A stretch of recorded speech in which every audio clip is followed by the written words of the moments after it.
know what it is. It's them kids and wives and 925s, but we are still married to the games, episode 326. And if I was going to be completely honest, like I was last week, we were supposed to be here 30 minutes ago. Yeah. But I mean, Overwatch Yeah, it got us all. got all of us. We was all playing the winter solstice event. What is it called? Winter Wonderland. Winter Wonderland. Winter Wonderland. And you know, it's all May all the time, baby. So your boy had to get in on that action. They can't give her a good skin, but they can give her a good mini game. Well, Yeah, you know they what's can. funny? I was wrong. I like the skin they gave her this year. Which one? You know, the winter skin, how they was busting off all the skins on people. Okay. You know, the new May skin? I didn't know she had a new one, Aha. to be honest. Aha. I didn't either, to be honest with you. What It's does it look 'cause like? She I doesn't don't think she have one. I don't Oh, pay okay. attention. It's May. They I was like, what? they should have Okay. gave what her do you- one and they didn't. Interesting. The whole point. Ah, so you're a liar. Okay, gotcha. Yes, I don't like it because they didn't do it. Ugh, I was so mad. I was like, she's the winter girl. If anybody should get another skin, That's true. it should be May. As Yeah. much as Yeah, I but don't as like we've her, learned that's at this true. point, even if they did give her one, it would be bad. So I know. Gosh. Did I say it's your boy Gabe Patillo with Tim Ryder, Ed Placencia, Chris McCracken? Of course, as always, we're talking games and life and games. Thank you guys did so now. much for being here. Yeah, we got it covered now, baby. Mhm. Edward, Yes, sir. what's going on with you, man? I mean, I am still hyped up from that Overwatch game we played. Right? Adrenaline's a pumping. All hot and bothered. Definitely is. Waiting yes. to sweat off our brow. I know, right? Yeah, it was a great time tonight, guys. I had a lot of fun. Yeah. same here. Yeah, it's been going really well. It's been a pretty low key, pretty chill week, which is nice after a few weeks of traveling. Nice to just be back and not doing anything and not having anything on the docket. Amen. And so yeah, it was really, really cool. Last weekend, of course, the Tapmans came over and introduced them and myself to a little game that Gabe played during Extra Life stream, Speedrunners. Oh, Runner, nice. Ah, there you go. what'd you think? That was a lot of fun. We Yes! all really liked it. Awesome. Yeah, I it love was that. a ton of fun. And I think people found it to watch it. They were like, this game is too stressful. I can't play this game. But then once they Yeah. were the one in there running, they were like, this is a lot of fun. We really like I this. tell you what, though, when the screen starts getting small, that does feel stressful. Oh my Yeah. gosh. And everybody watching, as the screen gets smaller, everyone gets louder. And it's like, it's just so much fun. That's great. Of course, last week was the Video Game Awards, and Gabe and Chris, you guys got to hop on and record a React video. You guys And did fantastic, by the way. Yes. Oh, thank you. As always. I was able to hop in with the community and kind of in the chat and watch live with the community and chat with them. And that was a lot of fun just to hear Sick. everyone's feedback and reactions and stuff. So everybody who hopped in, there were a ton of us in there. Thank you everyone for stopping by and hanging out and You watching hopped in the those. Discord, is that what you said? Yes, yeah, in the Nice. Discord. And so that was a lot of fun as well. And so that was a really, really, really good time. Besides work, everything here has just been, kind of the standard gaming stuff. Like we mentioned, the Overwatch Winter Wonderland event started this Tuesday. It goes until January 2nd. There's a lot of great skins and emotes. If you haven't played for a while, it's a great time to hop back in. Let's see, what else did I play? There was a game. I was like, I know I'm going to forget that I played this game, and now I've forgotten what it was. I don't have the list of the games in front of me, but of course, a lot of Red Dead Redemption 2, and I just have to thank, surprisingly, the internet. What? Ooh. What did it do right? Oh, boy. They didn't say anything, and I loved it. Oh. So and just saying that, it just has made my Red Dead Redemption play so much more enjoyable. Really? I hit a chapter and I was like, no one told me any of this was going to happen. I don't know how. I don't know if it's such a big game that not a lot of people have finished it. I know in our community, a few people have finished it, but I knew that there were no details at all out there that I find. And I've been reading a lot of articles on Red Dead, but most of them have to do with like how to make more money or how to do this. But no one's mentioned anything that would ruin anything. Because, you know me, I like surprises. Yes. And this was a story point that you hit and had never got spoiled. Sick. And nobody spoiled it. Beautiful. Yeah. And even at the Game Awards, when Red Dead won for best narrative, Spoiler alert. Was right. Yeah. I was not happy with that because I thought Detroit, with all of the narratives they had to weave together, I was rooting for that. I thought Spider-Man had a great story. I'm having a great time playing Red Dead, but I didn't think story-wise. And Jared Orr, who had finished Red Dead, he just kind of like you do with a little kid. He just kind of sat me down and he was like, "Just wait." Yeah, exactly. Nice. And so I'm getting to that point now where I know you think you love your girlfriend. Yeah. Jeez. Just wait. Wow. You're in 4th grade. that's a metaphor, I guess. Yeah. That'll do, pig. That'll do. Yeah. But I'm just I'm loving this game. I'm a couple chapters further in than I was last time, and just having a blast. That's why I wanted to ask you. I wanted to ask if the story. Man. I'm so glad that you're saying this right now. Yeah, and it's not, you know, and like I've been mentioning the last couple of weeks, I'm still having fun not doing story missions. Okay. And it doesn't feel like, you know, a lot of games, it feels like every side mission is, I need a rake. Go fetch me some wood and metal so I can build a rake first, you know? Yeah, they're like questathons. Yeah. And with, you know, for as many side missions as I've done, none of them have been the same. I don't know what to expect every time I go talk to someone. It's just been a blast. Wow. You know, you stop by the side of the road and maybe you're going to help someone out. Maybe they're going to try to steal your horse. Maybe it's going to be this. Maybe it's going to be that. And you just don't know at every turn. And I'm having so much fun. And then the story has just, you know, at every turn, it seems like it's surprising me and, you know, making me just like stare at the screen with my mouth hanging open. And it's just been so much fun to play. So great. You had mentioned about like the story, some story point not being spoiled or whatever. And I have no idea, especially because the other one, did the other Red Dead have an online? It had some type of online, but nothing like what the current Red Dead Online is, right? If it did, I didn't play it. Gotcha. That So one definitely had an I online, heard 'cause not too everybody's long ago waiting for some weird, like, because there's so many people that I feel like say all the time, they're like, oh, Red Dead Redemption, the first one, or the one before this one, I guess I should say, is my favorite game of all time kind of talk. But there's some crazy stat I heard last week, I think, where it was like only 20% of people actually finished that game. Is that like right? to completion or something weird like that? It was like a really low percentage. So maybe this current Red Dead's the same way. And even more so because this Red Dead Online is going to be more akin to like GTA 5 Online. And I'm sure that's just like when people are like, when that opened up, they probably just went on to that and maybe they're just going to live there, you know? So maybe not a ton of people have got to this thing that happened. Who knows?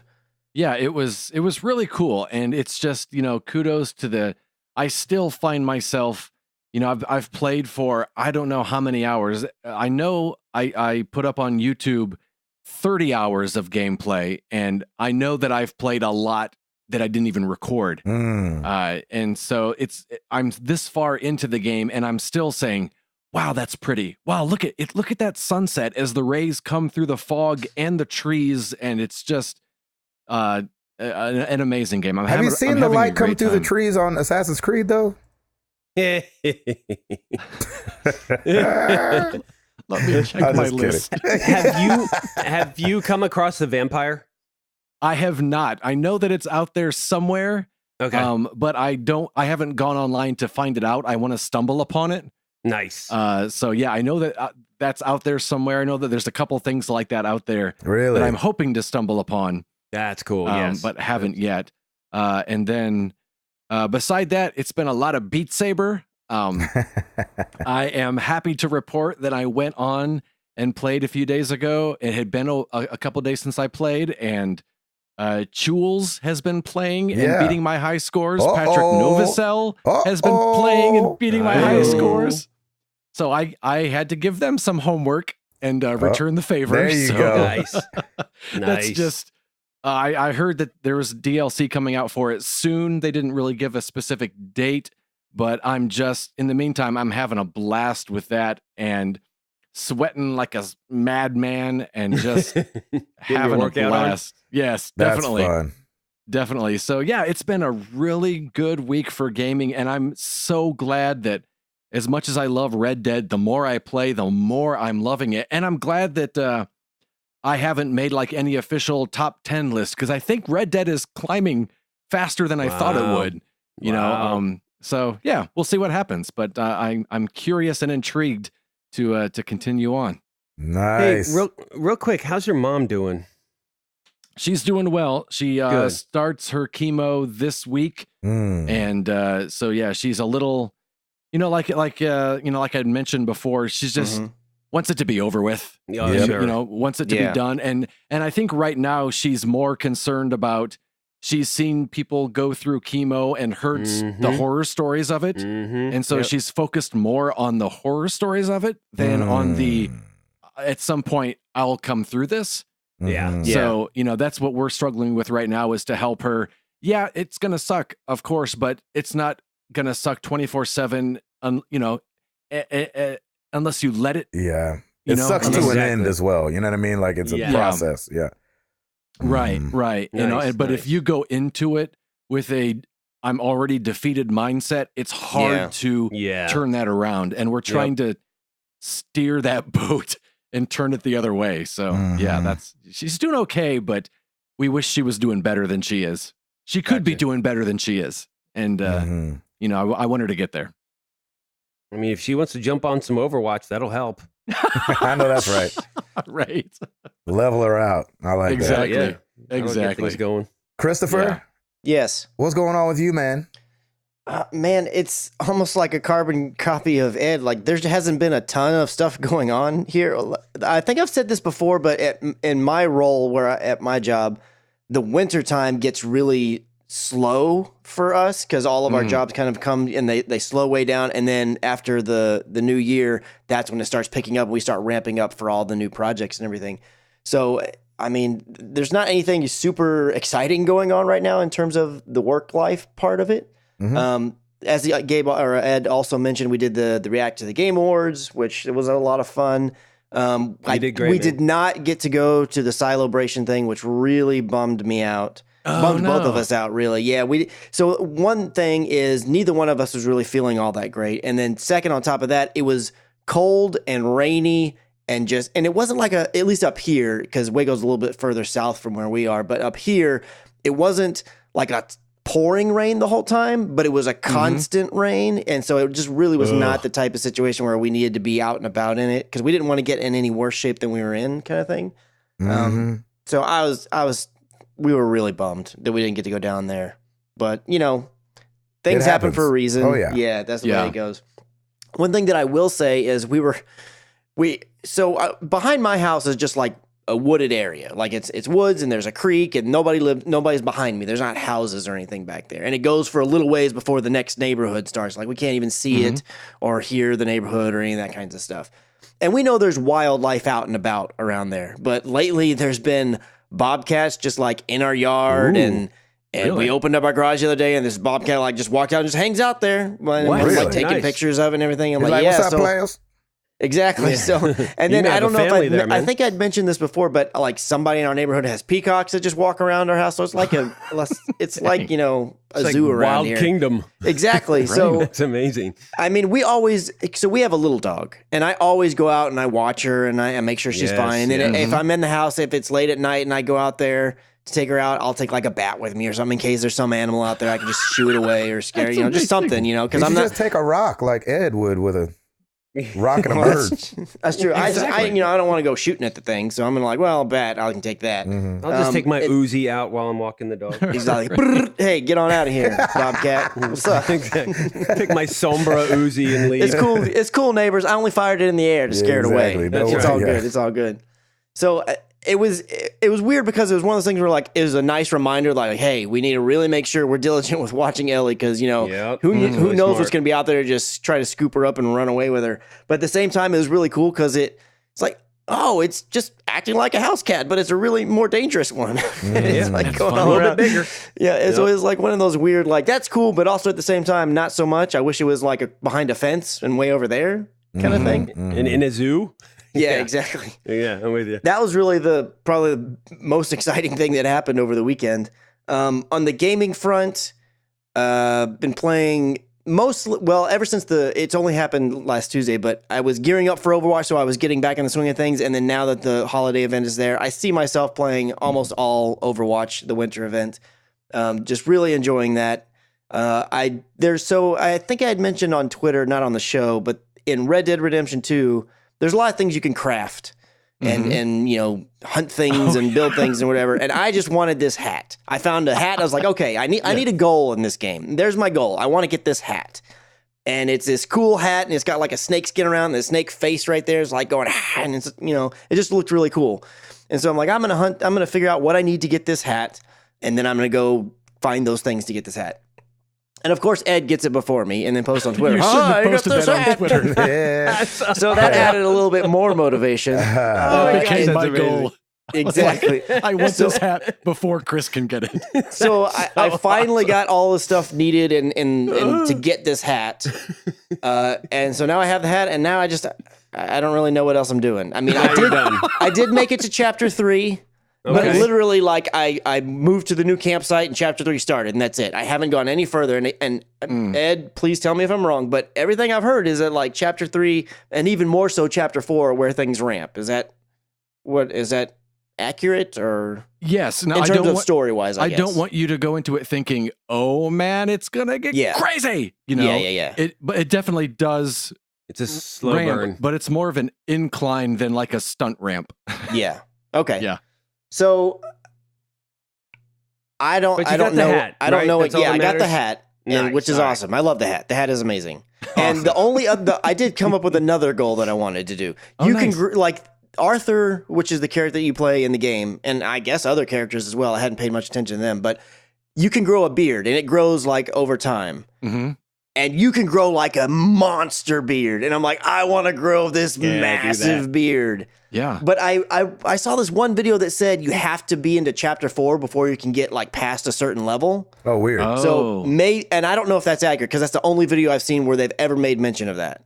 So I was like, well, we'll have to see. So that's kind of like my other goal. But at the moment, like, I just know Overwatch is really going to take over all my time. I'll still dabble with some like Runner 3 and whatnot. And I really would like to get back to Forza Horizon 4 because I kind of just left it. And I'd like to jump back in there and mess around a little bit. So I'm not saying like I'm done with Red Dead Redemption 2, but I'm, as it's been well documented, I'm not in the same place as Ed with it. So I may like focus in on this Overwatch, and then once this event's over, I may just have no inkling to go back. I may go back. I don't really know. We're just gonna have to see. It's kind of. I feel like I gave it a proper go, so I don't feel any guilt about like, well, I didn't give it a shot like I said I would. I feel like I've met my criteria. So whether I come back to it or not, we'll see. I will say that much like Ed was saying, and I've heard other people say it too, that man, the story's really, really good. So even if I decide like I'm not going to go back to the game, I'll just watch what the story is on YouTube. Like I'll watch it to find out because I'm curious about that. I just don't know if I want to go through all the slog of gameplay to get to it. Yeah, which maybe I'm knocking on the door of it. I don't know.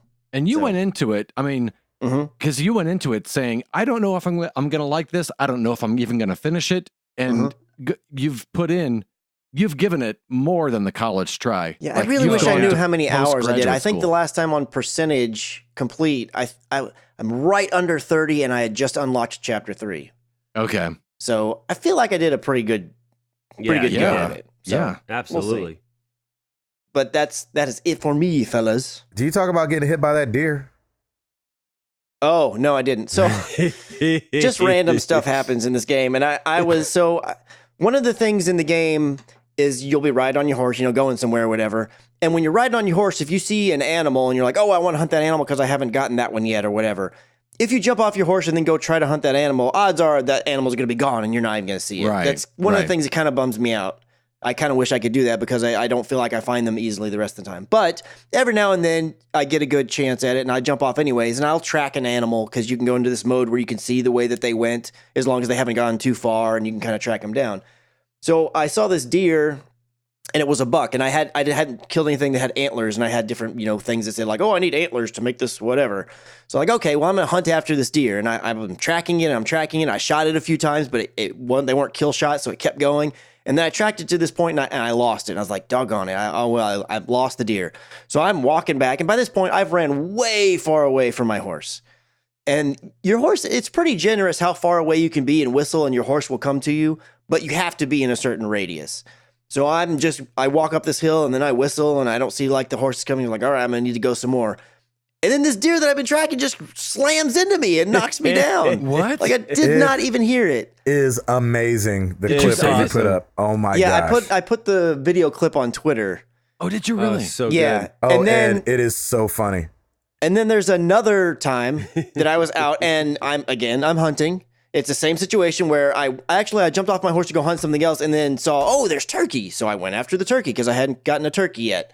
And I kill this turkey, and awesome. I get my turkey, I get my feathers and all my stuff. It's cool. Put it in all my little satchel, and now I'm walking away. I wasn't messing with any deer. And I'm walking back to go to my horse. I'm doing my little whistle, trying to get my horse to come to me, and bam, another deer hits me. Wham! Yep. Oh What? my gosh, Ed. I was dying at home. Yeah, it was great. Looking at my phone. I was like, I had to call him. I was like, please tell me about this deer. He did call me. It's almost as good as Ed hitting the seagull. I mean, it's pretty close. It's up there, definitely. And I will say that if you follow my Twitter feed and you get squeamish by seeing dead animals on a video game, then maybe don't look. But after the clips of them doing it, I have the video clip of me. That deer shouldn't have messed with me, and seeing the dead deer on the ground because I killed the deer. You mess with me, you run into me, I'm gonna kill you. Beautiful. So mess with the bull, you get the horn. Exactly. Yep. That's what I'm saying. Oh my gosh. I love it. It was I love it. so funny. Oh. That's great. Router. Yeah, man. What's going on with you, bro? Well, we got Piper's topic of the week this week is going to the Predators game on Saturday for Auntie Pauline's birthday. It's her birthday this weekend, and so they are renting a box at Bridgestone Arena, and we're all going, and we're going to see the Preds versus the New Jersey Devils, and it's going to be fun. We're going to have a lot of fun there, so it'll be a good time. Man, other than that, it has been kind of the exact opposite of you, Chris. Lauren has been crazy at the store this past week. I've been trying to help her cut cards and get stuff done. She's pulled at least 2 all-nighters already, and between balloons and cards and all kinds of stuff. So she's actually still at the store right now. And so oh my gosh, I'm just trying to be I'm just trying to be support group right now and take care of Piper. And I made dinner for her last night with HelloFresh. We brought that back up again, which is awesome. Oh, nice. So I'm super happy that we brought HelloFresh back because I missed it a lot, and there's only so much Sonic you can take. Yeah. Yeah. And trust me, as much as I love Sonic, we did have it tonight just because I was like, she's like, can you just come back and help me? Because I was going to go home, make her dinner, and she's like, I'm going to be here late. So I'm like, all right. So went back and helped her. So this is her Super Bowl. I'm just trying to be there and support her as much as possible. So she's definitely holding it down, which is great.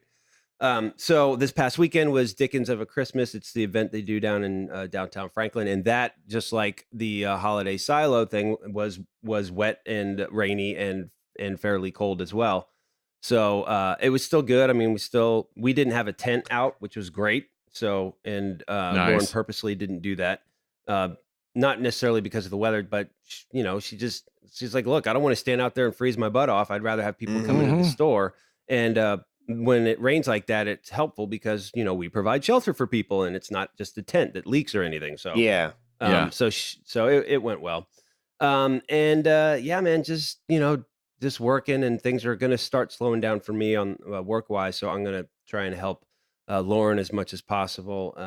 And then once we get close to Christmas Eve is really like the last hurrah. And then a lot of the Christmas cards are done before then, but then it's just, running and gunning and getting, who knows, she'll probably have a balloon install or something to do on Christmas Eve. But we'll see. On the gaming front, man, I am Ed, exactly like you again with Red Dead, but for me, it's Assassin's Creed Odyssey all the way. I am having so much fun taking my sweet time with this game. Yeah. I'm essentially just wherever I'm at, I just go around and find all the question marks and just go and hit them all up and do all the objectives for each thing. And then I start stealing, or I like kill a few civilians, and then mercenaries come out, and so I'm hitting them and getting some good stuff there. So it is just so much fun, and this game is just fantastic. So I'm absolutely having a ball. And tonight was my first night. I totally forgot about the Overwatch Winter Wonderland. So this was my first night actually getting back into it, and I'm so glad because I mean, guys, I crushed it. Right? I mean, I was eliminating. You stayed alive for so long. I was eliminating people left and right. It was unbelievable. So a little pat on my back to me. It was unbelievable, all right. Yeah, exactly. It was something, right? So yeah, but it was fun playing with you guys tonight. But yeah, man, that's pretty much it. It is just like Assassin's Creed is just taking over, and just having so much fun with that game. I'm still a little like, they could have gone the Sparta or the Athenian way, and like I'm still a little torn with that. Like I feel like I'm a little more loyal to Spartans versus Athenians right now, but I'm kind of getting over that because if I need some loot or if I need some drachma, as they call it, I will just get in there and kill whatever I need to kill. So it's fun now that I know that I'm just a mercenary, just killing machine. I'm just trying to bulk up, get as much armor, get some great weapons, and just go. So it's so much fun. But that is it for me, Mr. Patillo. The kids are all right. Yes. Everybody is nice. Has come out on the other side alive and well. Daddy held it down this past weekend. Yeah, well done, man. Sir. Jenny was gone. We had to hold tight, baby. And so there's no more running noses. There's no more diarrhea. There's no more throwing up. It's just them being kids now, just annoying. So everybody's just back to just regular annoyances. Regular annoyances, yep. Yes. Loud, not eating, not sitting down. Not listening. Yeah, not listening. Yeah. I said. Oh. Go to your room. Doesn't that drive you nuts? Yeah, it does. It's like, Piper, I just said not to do that. 8 times. Yeah. Exactly. So yeah, Jenny got back. Everything is gravy. We're a full family again. I'm playing Christmas music every day. I'm trying to get in the Christmas spirit. Man. I can just not do it for some strange reason. No. Yeah, we've just stayed so busy, and like with the kids being sick, with her being gone. I had a show today at the jail in Nashville. Me and Toby and the guys went and sang and did a show down there. It was really great, just to bring joy and man. Give them 70 minutes of something else. You know what I'm saying? Beautiful, yeah. And so that was really fun getting to perform. We did the women's prison. So it was really fun to just, it's fun and it's sad, all at the same time, obviously, because you're kind of looking out over the crowd and you're seeing old ladies, you're seeing really young girls. And so you're seeing girls that look like they should be in there. Then you're seeing girls that really don't look like they should be in there. And you're just kind of, on both sides, you're like, what happened? You know what I mean? Right. But obviously you can't ask that question. But you just, in the back of your mind, you're like, I'm glad that they're smiling. I'm glad that they're laughing. Yeah, man. But dang it. Right. Yeah. Right after this, that sucks. You know what I'm saying? And right before this, that sucked. So, but glad that we could go and serve in that way. And it seemed like they really enjoyed it. And the people that worked the prison came up and they were like, you guys have no idea how much this helps morale all day. And so he was like, you guys help us by coming. He was like, it changes the whole day up. So, obviously honored to be able to do that, to be asked to do it. Was it just an acoustic set? Yeah. I played cajon and we had the guitar and a keyboard and that was it. And Mike Tate, the other guy from DC Talk, came out and did a bunch of Christmas songs. And so cool. I played with him. And so it was just really fun to just sit there and laugh and, all that. So good time. Nice. So yeah, nothing crazy has been going on, getting in on this Overwatch and things like that with these guys since the winter event started up. And I noticed that, we were going through the skins and I made a joke about obviously May's skin earlier and how dope the new one is that they did for her. And, but there is a really dope skin. I was watching Ed's stream. I think it was earlier today when he was going through all the skins and the emotes of all the new stuff. May, the winter girl, got one new thing, and it's like a voice line where she's like, let's have a snowball fight. And I was like, good for you, How man. original. Yeah, you can't get anything else. You're the winter girl anyway. But Junkrat has a really cool one. Right. He's Krampus. Yeah. And I want that. What's so interesting about him being Krampus is that I got these 2 movies about Krampus, and I was wondering if you guys would help me decide which one I should watch. Oh, we would love for you to hear. Can you tell us a little about them? First? Yeah, can I give you a quick summary so you guys can help me decide? Sure. Absolutely. When his dysfunctional family clashes over the holidays, young Max is disillusioned and turns his back on Christmas. Oh, Max. As you would. Little does he know, his lack of festive spirit has unleashed the wrath of Krampus, Oh, a Max. demonic force of ancient evil intent on punishing non-believers. Praise Jesus. All hell breaks loose as beloved holiday icons take on monstrous life of their own, laying siege to the fractured family's home and forcing them to fight for each other if they hope to survive. Max, you fool. Directed by Mike Dougherty. Oh, yeah, Mike. 2015's Krampus. Okay. Boom, boom. 67 on Rotten That was Tomatoes. pretty good. I don't know if the other one can top that. I know. Yep. All right. Jeremy, a local police officer, leads a life of a confusing past, spending his current time searching for his kidnapper as a child. After other children begin missing, Jeremy pieces together the truth and realizes that his childhood kidnapper could be a creature of ancient Yuletide lore. No. Krampus, who is the brother of Saint Nick and punisher of children who perform acts of unspeakable evil without repercussion. Oh. Can Jeremy kill Krampus and prevent more missing children? Oh, you better, Jeremy. I'm going to say yes. 2013's Krampus, the Christmas Devil. You had me at devil. The audience gave it 16%, so I don't know. Of course. Yeah. As you would. Wow. Ooh. Oh, what do you guys think? Krampus, the Oh. Christmas Devil, or just straight up Krampus? I think Great. Christmas I think- Devil. Yeah, that subtitle. Yeah. Yeah. I think Jeremy needs to find his kidnapper. So let's make that happen. Yeah, All Max right. was a fool. Yeah, Max was just Yeah, an he idiot. turned his back on Christmas. That's right. That's his fault. So I know. So, man, that's what I've been doing, man, over here just trying to decide between these movies, man. I'm glad we could help in some way. Yeah, I hope- thank you guys. Thank you guys. I hope you have the time to watch both. That's all I can say. Yeah, exactly. Oh, man. So, yeah, that's it for me. I want to dive into... There's a new Supercell game. If you don't know who Supercell is, they're the creators of Clash Royale. It's called Brawl Stars. Okay. And it just came out today on iOS and Android. So I'll probably be giving that a spin just to see what it do, because I'm a big Supercell supporter. Will you let There me you know go. on that as well? I'll let you know. I doubt it's going to take any time away from, the OG. The OG. Yes. And we've been doing pretty well, man. We're staying in that silver league. Yeah, we are. We're trying. We're trying.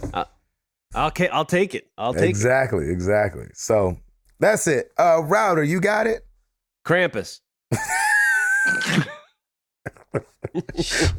Well, let's do it.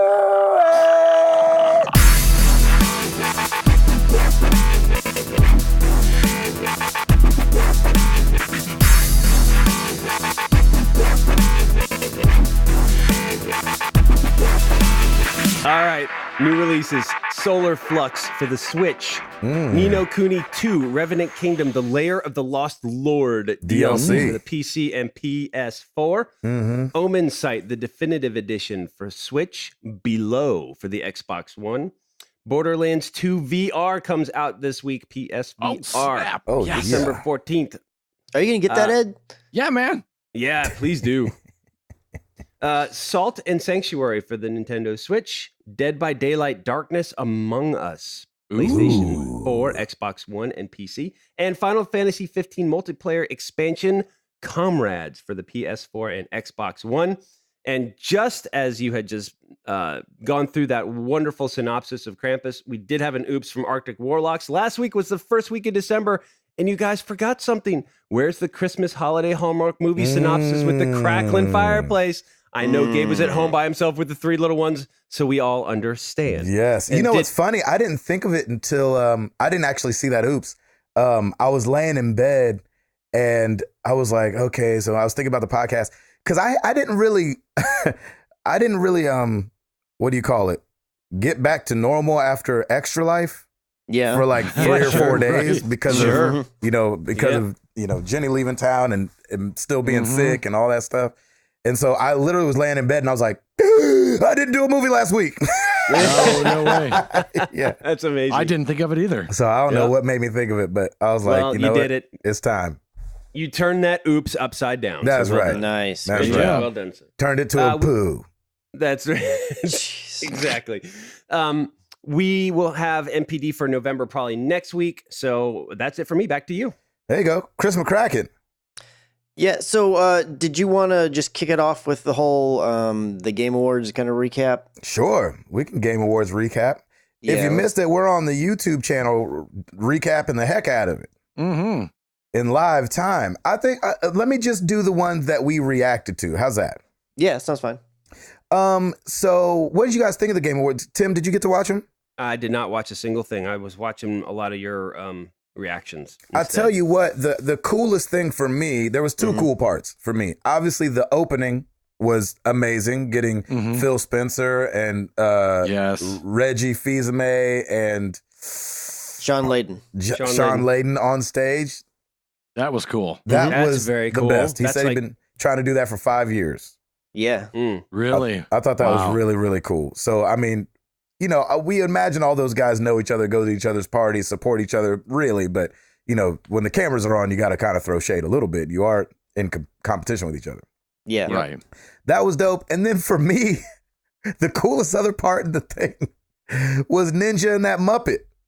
Oh, Dude, yeah. I love when they said coming up, Pepe the King Prawn. I lost it. I love Pepe. That thing was really funny. Yeah, it was good. I love Pepe. He's a great character. That Bill Beretta does a great job with him. I went to take a selfie. That's the voice? Yes. Bill Beretta? Mm-hmm. Yeah, I didn't know Bill Burr did that. Bill Burr.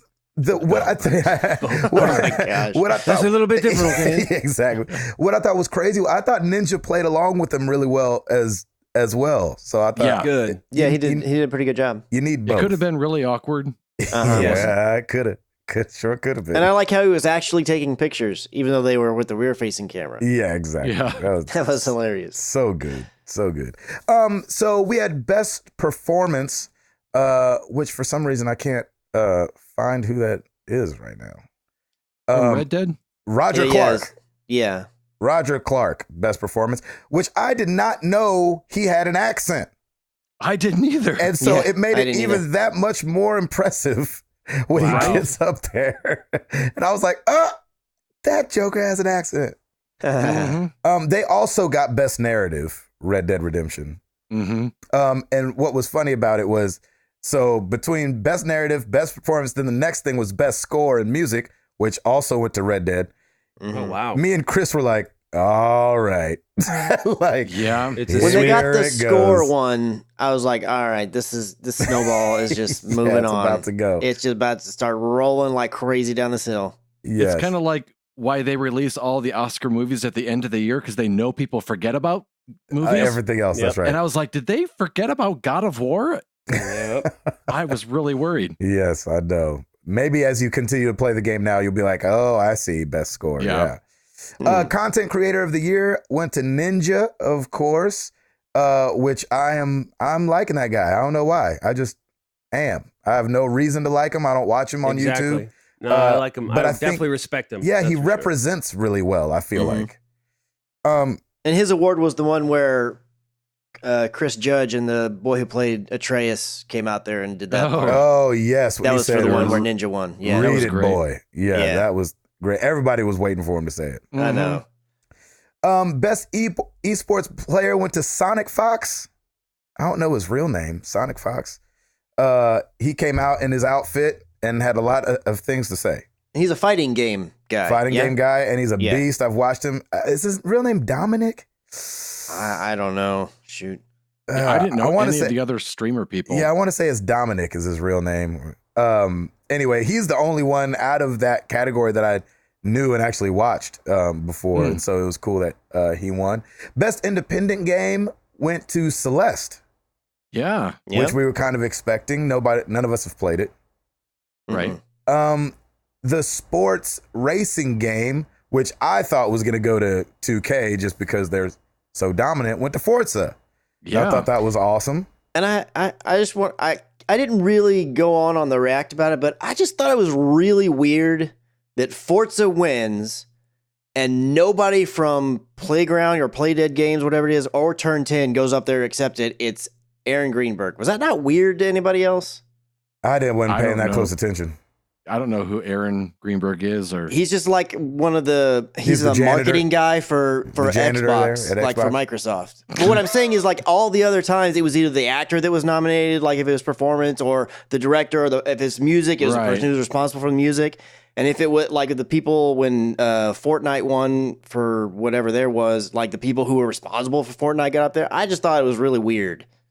But I mean, like they just weren't represented or they didn't care? Well, no. I don't mean to say like they didn't care. And he said good things about the team. He was like, oh, the team's back there working. It just seemed weird to me that they would win for Forza and nobody, like not a bigwig from the developer, would get to go up there to accept the award. That seems weird to me that you'd have the marketing guy from Microsoft go accept the award. That just seemed odd to me. If the developer, are they an American company? I don't know. I don't know the answer to that. That could be it. That could definitely be it. Yeah, that's interesting if they're all the way across the pond. But there were a lot of people there that weren't local. Or, I mean, even like if they didn't speak English and they didn't want to have to do a translator, if they were like, you know what, you're the marketing guy, you talk. And I don't think they're Japanese or anything like that. If anything, they're maybe like English or something. Mm-hmm. Right. Because most of their games are like, you know, they're in England or they're Australia. Or these, I don't even know if any of the Forza Horizons have been here in America. Have they? I don't know. I just thought it was strange. It was kind of struck me as odd. I didn't even notice then. Best game direction went to God of War.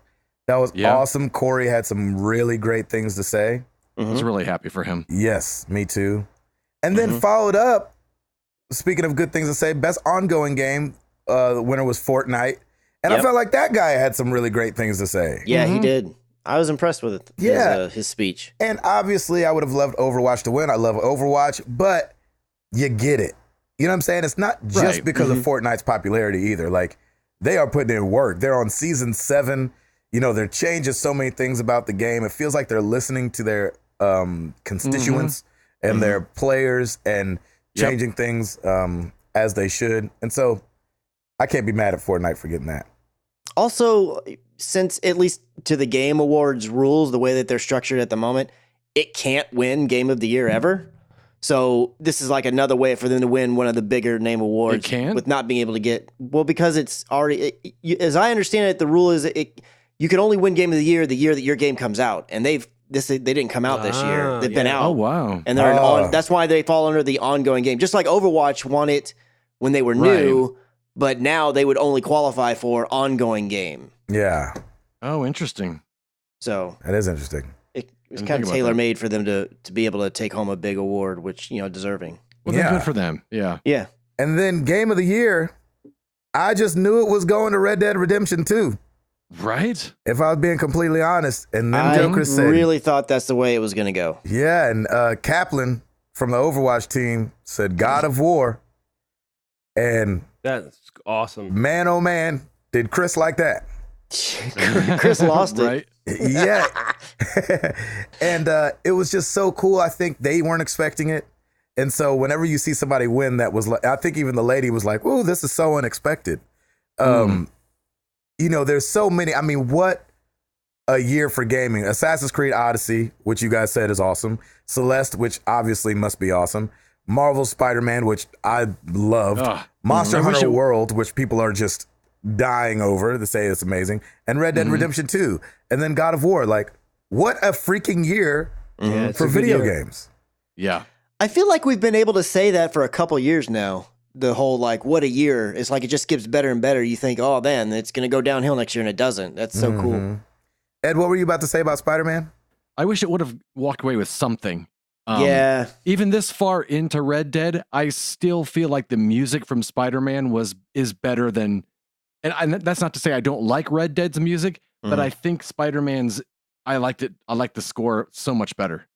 Yeah. You know what's crazy is last year Horizon didn't win anything, and I just felt I was like, this makes no sense that it won nothing. That I was like irritated. I was like, I can't believe it didn't win anything. Whereas this year, even though I'm like you, Ed, I'm like, man, I really want Spider-Man to take something home, but I can't argue that it was better in whatever categories, that it necessarily did better than these other ones. Like, whereas there were some of the awards last year where I was like, to me, this should totally be Horizon on this one. But this year it was totally like it's like, how do you... They were just tough categories. Yeah, it's really tough. Yeah, yeah.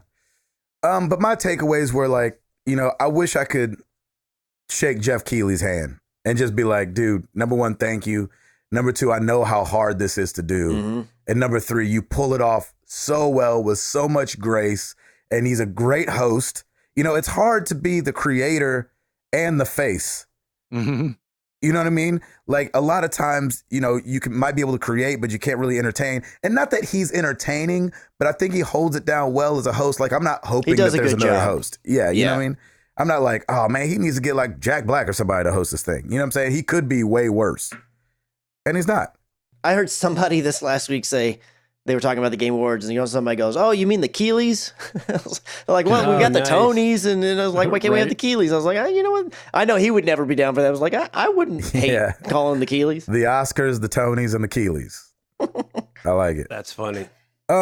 Also this weekend, we got the first inaugural Gamers' Choice Awards. Yeah. I was going to watch those and forgot that they were on at like 5:30 in the afternoon. Yeah, they're on at a terrible time, number one. Yeah.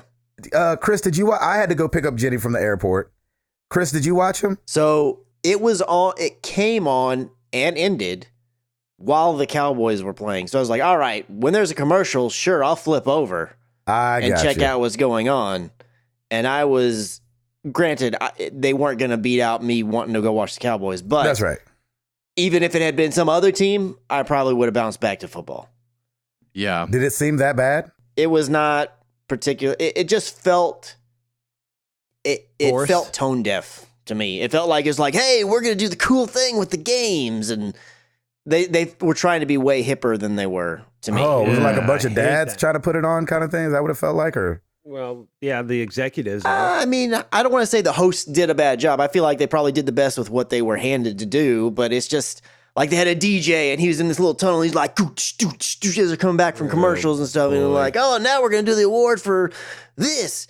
And I don't know. It felt very try hard. Well, I'll tell you what. It didn't come off well for me. What was interesting to me about, I didn't watch it again, but what was interesting was looking at the winners. Number one, they had a grip of categories. Yeah, they did. Really leaned esports really hard. And the answers were just very different, which I thought were interesting. Because, with fans says one thing to me that might not be true. I believe that fans that vote fall in the younger category of person. Yeah. If I were to just guess. Yep. So anyway. I think you're right. I'm going to go through some of these winners. Fan favorite fall release, which I felt like was just a release so that they could say Red Dead 2. Yeah. I was like, favorite fall release? Why is it so specific? Yeah, there's not a favorite spring or winter or summer release. Anyway, I felt like that was just so they could get Red Dead on the show. Obviously that won. Favorite male voice actor, Christopher Judge as Kratos. Thought that was great. Favorite female voice actor was Camilla Luddington as Laura Croft, which was a surprise to me. Yeah, me too. I thought maybe Homegirl from Assassin's Creed might get it. They had fan favorite character of the year. You guys will be pleased to see Peter Parker, Spider-Man, got that one. Yeah. This one was a weird category for me. Fan favorite fan favorite retro game, Super Mario Brothers. And then paired with that fan favorite retro character was Mario. From like, Super are they Mario going to Brothers. have that category every year with the same Like, I don't understand. You can't, right? Yeah. You can't. Anyway. And it's not retro. Sonic Fox did get another award for fan favorite esports player. And for some reason it said Dragon Ball Z, Dragon Ball Fighter Z. So maybe they broke it down into categories. But they did have they had fan favorite esports player Dota, fan favorite esports player Smash Brothers, fan favorite esports player Dragon Ball, CSGO, Yeah, I got real Overwatch, specific. Rocket League, PUBG, Fortnite. And you're like, okay. Which I didn't realize that Ninja was an esports player. Like is he on a team? I think as well? That's where well, I don't know if he is at the moment. He might be, but I think he got started at doing esports stuff before. So he got favorite esports player, Fortnite, and overall esports player. I just didn't realize that. Fan favorite gaming device. You guys have a guess? Soldier Boy's handheld. Yay, Soldier Boy games. Yeah. Soldier games. No, Nintendo Switch. 3DS. Chris? Wait, say what's the exact name of the category again? Fan favorite gaming device. Yeah, gaming device. So Yep. I'll say PSVR because it feels like a peripheral thing. PC, Oh, Lord. Okay. which I thought was just a really interesting winner. I don't know why. That's vague. That was just really random and interesting to me. Yeah. Fan favorite mobile game, Pokemon Go. Fan favorite VR game, Beat Saber. Nice. Thought you guys would be happy. There you go. Here's one. Fan favorite sports/racing game, and this mixes both, Rocket League. Hey, I hadn't heard that game for a minute. And Yeah. so I guess this is just taking in, doesn't matter when you came out. Yeah, that's really weird. Yeah, People's Choice. I don't think they categorize it I quite guess that way. not. Because it's an ongoing game, so right, I guess but it always counts it as long leads as it's to going. Ed's question, so let's say a game like that doesn't come out next year. Mhm. And let's say, can Forza Horizon 4 win next year, even though it was out this year and Right. got beat out by Rocket League? Anyway. If it's the gamer's choice. Yeah. Here's some celebrities. I thought this was fun. Favorite musician, Snoop Dogg. Favorite athlete, Juju Smith-Schuster. And favorite actor, celebrity gamer. These are all celebrity gamers. Terry Crews. So I love that. I love that Terry Crews got it. Terry Crews is the voice in the new Crackdown. He plays with his son all the time on YouTube. He built a gaming PC on YouTube. That's pretty fun. Favorite action game, Marvel Spider-Man, which also won favorite single-player game experience. Yeah. Most anticipated game, I voted on this one, Last of Us 2. And obviously, the fan favorite game was Fortnite. I mean, it's not going to be that. Right. So anyway, as you guys are kind of making it sound, the CBS Gamers Choice Awards sound a little pasted together, but hey, it's on a network. They got some of them right. It did. It was like the duration was way shorter than I was expecting. It was an hour. I didn't look it up beforehand. Wow. Yeah. An hour is fast. I don't know how long.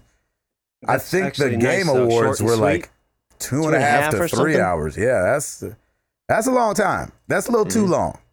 Yeah. If you could be in that hour 45 or like 2 hours with commercials, I'd be happy about that. I will say though, this year's Game Awards, last year I felt like, okay, I'm looking at my watch. I'm like, we need to wrap this up. I never got to that point this year. There you go. If it was a little longer, I may have, but I didn't quite get to that point. Well, that's the awards laid out. Woo! Chris, Well done. what else you got? I've been doing a lot of talking. Yeah, you sure have. But I like hearing your voice, so it's all Oh, well, thank you, sir. good. So I am going to talk about the Overwatch League because it's about to be here again, which actually I was a little bummed because all this time I was thinking it started in January and it actually doesn't start until February. So once I found that, I was like, oh my gosh. Because I was like, yes, we're going to have Christmas and then bam, Overwatch League. And I had that wrong. But something that they did, so in the first year, every single game was played in Los Angeles in Blizzard Arena, which seems like a really awesome venue. I would love to go check it out someday because it seems really, really cool. Yes. So one of the things that they had made mention of kind of along the way was like, well, our dream would be to have more teams and to have like home and away games. That's right. And this year, they're actually going to dive into doing that with a few of the teams. So at the moment, there's 3 clubs that they're going to do this with on this second year. It's the Dallas Fuel, it's the Los Angeles Valiant, and it's the Atlanta Reign. And none other have been confirmed. So I don't know if they're in the works to try to arrange some other ones, but at the moment, these are the only ones. And the Dallas Fuel is going to be the first one to host it. It's going to be the weekend of April 27th and 28th. Mm-hmm. And this, I mean, you're just constantly speaking my language here. Mm-hmm. Not just because they're coming to Dallas, which is great, but it's like I loved that they had teams based on cities. I love that they're going to have these home and away things. So they're finally, because that was one of the big knocks against the inaugural year was that, man, it's awesome. I love all these teams. I love the games and everything. And Blizzard Arena looks cool. But it's like, shoot, it wasn't until the season was over that the Dallas Fuel even came to Dallas and had events where you could go meet the players or see them in person or any of that kind of stuff. So that was a bit of a bummer. So this is amazing for the few teams or the few areas where they're going to go this year. And then it's just going to get more so and more so because they're thinking by 2020 that they'll be able to do it like it'll be regular to where they'll have the home and away games kind of stuff. So I am super excited about this. I am definitely buying tickets to the event that's happening here in Dallas, the 27th and 28th, and I cannot wait for it. And I just, again, I have to say, Blizzard just keeps making all these right moves. It's like, and I haven't followed any other esports to the level that I have with this one, but I haven't seen so many good moves being made on esport or heard about it. I mean, I just feel like they've got a good vision and they're executing really well on these. Sick. And we've got to get Tim, now that you're into Overwatch, we got to get you into an Overwatch League team. We got to get you to pick one, man. Ooh. Oh, yeah. That one. All right, cool. Mm-hmm. Yep. Whatever the default is. Yeah, exactly. I know, right? I guess for you, that'd be the Atlanta Reign. That's the closest one. We've talked about this before, I think, but it is official and it is landing in 2019. Konami and IDW Games has the Metal Gear Solid, the board game. Yes, coming out next year. So Chris McCracken. Yes, I will be buying it. Yeah, well, if it comes out real late in the year, why don't you let a friend of yours buy it for you? Or I'll do that. Yes. Hey, I'll let a friend buy it for me any time of the year. It doesn't even have to be Christmas. It doesn't have to be the end. Exactly. I'm just saying, if it's close to Christmas, if they hold out, don't buy it for yourself. All right. So anyway, I have no idea how it's going to be played. I don't either. It might just be a thing on my shelf. Exactly. But I had to bring it up because my boy loves some Metal Gear Solid. Yes. Almost as much as I love a demo. Almost. What else? What else you got, Christopher? So I did not see this coming, and this kind of came out of the blue to me. Please chime in if you guys had heard rumblings of this before. But it looks like the Infinity, good Lord, the Infinity Blade trilogy has been pulled from the App Store by Epic Games. Oh, why? It's so they could put it on the Epic Store. Well, I would think that would be the way. $29.99 instead. But what they did come out with it, and they had a statement. They said, "At Epic, we strive to put players first to provide and support full-fledged experiences and games that we publish. With development from Spyjinx, who I guess is the developer of that one, and other projects, it has become increasingly difficult for our team to support the Infinity Blade series at the level that meets our standards. The Infinity Blade series will always hold a special place for me personally," said the creative director of the game. "It's always bittersweet to say goodbye, but we are excited to see what Spyjinx has in the future and what the future holds." So it has been pulled from the App Store. If you previously purchased the games, you can still currently, at this time being until for the unforeseeable future, go and re-download it from you go to the little purchase tab and you can still re-download it. But even that, they're saying look, as far as we know, that's going to stay for a while, but even that is something that maybe down the road you get pulled. I wonder what's going on with that. That's crazy. Right? Yeah, I mean, very weird. The only real word from them is that we just don't have the development time. The developer, they're moving on to other things, and we don't have the resources to be able to continue it on to the level that we want. That just tells me that, hey, man, we're making Fortnite and it's making gangbusters, so we're not going to waste our time with this anymore. I know, but why not just leave it be? You don't have to do anything. Why pull it anyways? Yeah, just let people continue to buy it. Yeah, there's 3 of them. I agree. I have no idea why they wouldn't just do that. And I'm guessing it doesn't mention anywhere. Did that game never come to Android? I only played it on my iPad. I don't know if it did or not. Interesting, because it only mentions iOS in this article, so I'm not really sure if it ever came to Android or not. I just assumed it did or was going to. So, but it's kind of weird. I was not expecting to see, because that was one of the like marquee games. It got shown on Apple whenever they would have their little press conferences and stuff. That was one amazing. Of the games. Yeah, exactly. So this is totally out of the blue to me. So if you had it, go and download it while you can if you want to make sure you can keep playing it, because who knows if it's going to be pulled from the purchased area as well. Do you think it's a licensing thing? No, because I don't think so. I don't remember there being licensed music in it. I feel like everything was made for the game. So I don't know. Well, Sony done messed up. They did. What happened? What'd they do? Remember we talked about last week how people were able to plug a keyboard into the PlayStation Classic and get into some menus? Mm-hmm. Yeah.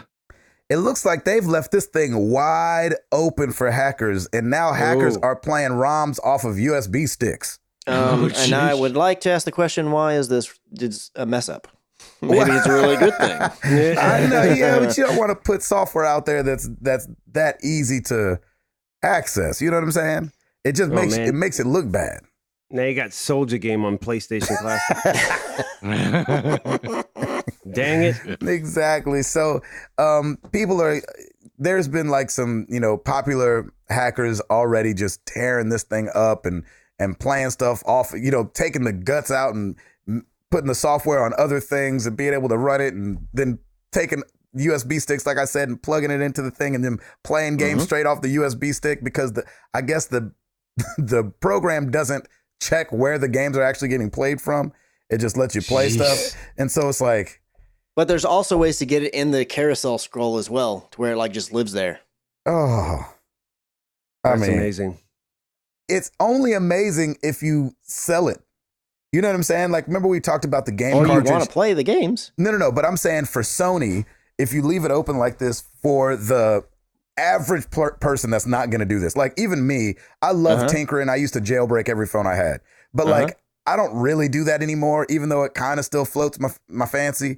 But like I wouldn't buy the PlayStation Classic and do something like this. However, if you remember, we talked about them trademarking a game cartridge.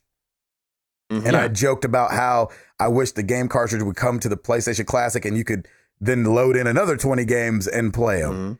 If they did something like that, I would buy it just for the ease of use, right? Like, I don't want to plug in a keyboard and find out how to hack the thing and then download this for some shady website. And then there's like 85 pop-ups on my screen. My wife's like, what are you looking at? And I'm like, nothing, mind your business.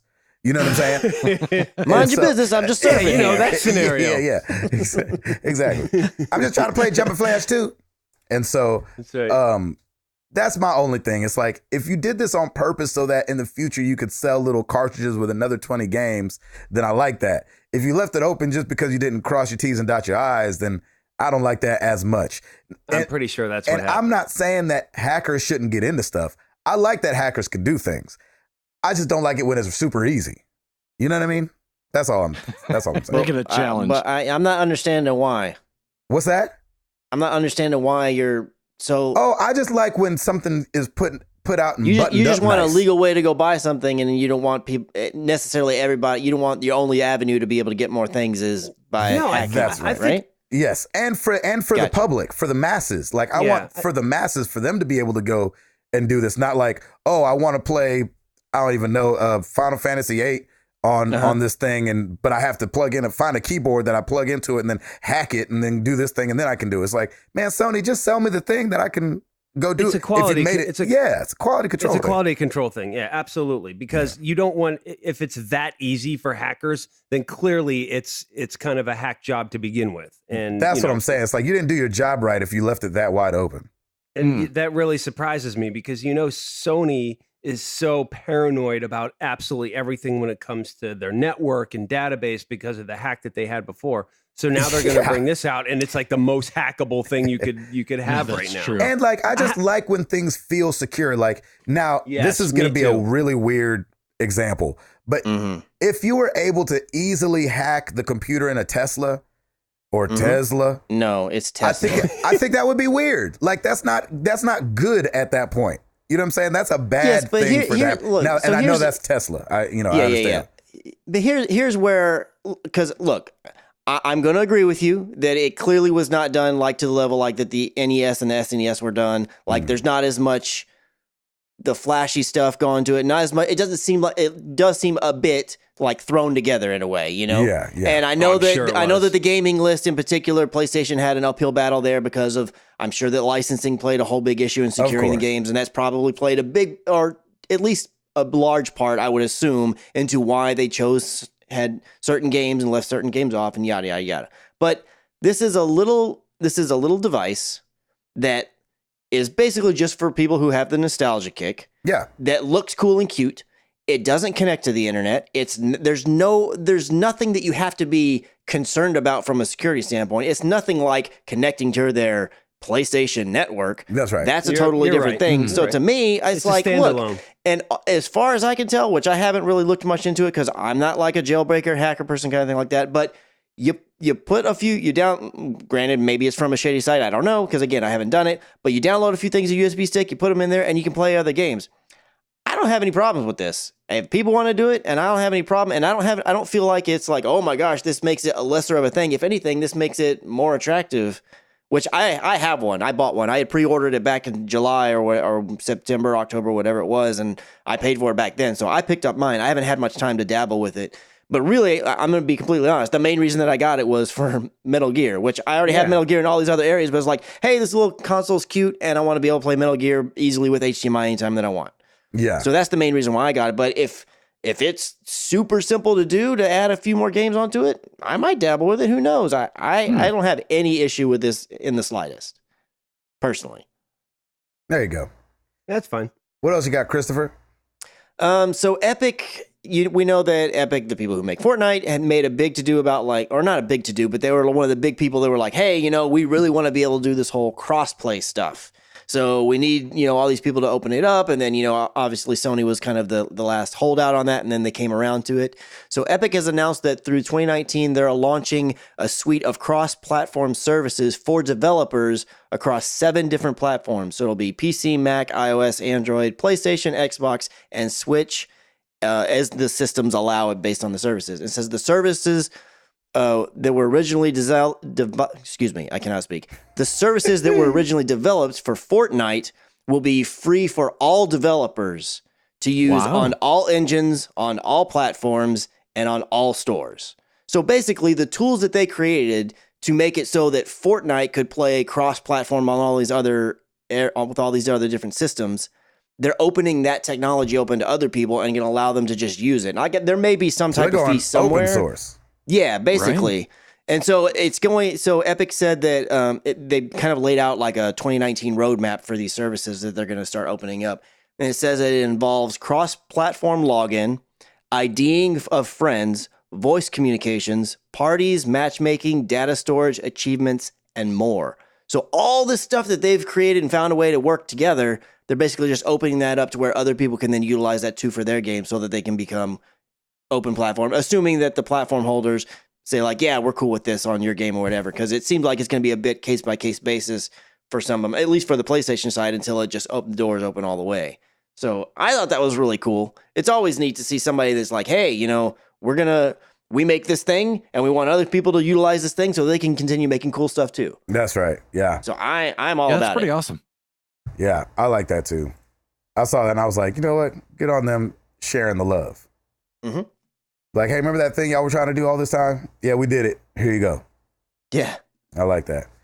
Geralt of Rivia of Witcher fame. Hasn't even made it out of Skellige. Yeah. He has made it out of Skellige and is coming to Monster Hunter World next year. Oh, wow. And I love this because I remember when I first saw the trailers for Monster Hunter, besides it looking terrible, I thought, oh, this would be really dope if there was already a new Witcher, because that's what he does, is he hunts monsters to me and collects Gwent cards.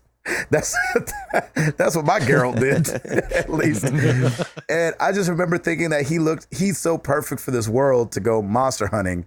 And so the fact that Capcom and CD Projekt Red have collaborated on this, I think it was going to be really cool. They said Geralt will be a playable character, and the game will send player on Witcher-inspired quests as well in this game. So, again, interesting. I so wish Monster Hunter World was on the Switch.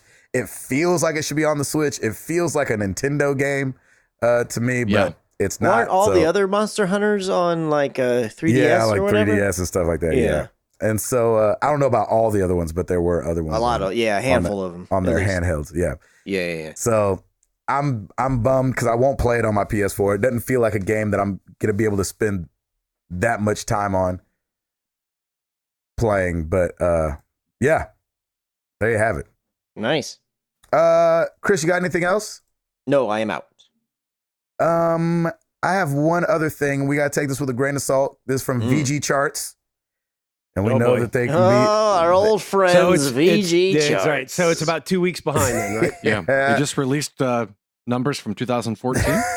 That's right. They said that according to them, the PS4 worldwide has now outsold the Xbox 360, which is pretty impressive considering that was the winner of the last console generation. The Xbox 360 sold 85.8 million units since its release. And the PlayStation has just pushed past 86.15 million units. We'll find out next week with NPD. Exactly. The PlayStation has done well in Europe, where the Xbox 360 didn't do that well. It sold 25 million units there. The PlayStation's already sold 34 million there. But the Xbox is still reigns supreme here in the States, selling 45 million units, where the PlayStation sold 26 million units here. But also Japan helps out PlayStation because the 360 only sold 1.6 million units there and has already sold 7.2 million of the PS4s. Wow. There. So big difference. Yeah, we shall see. And if that's true, that's a pretty big deal considering how Xbox was the king for so long. Money.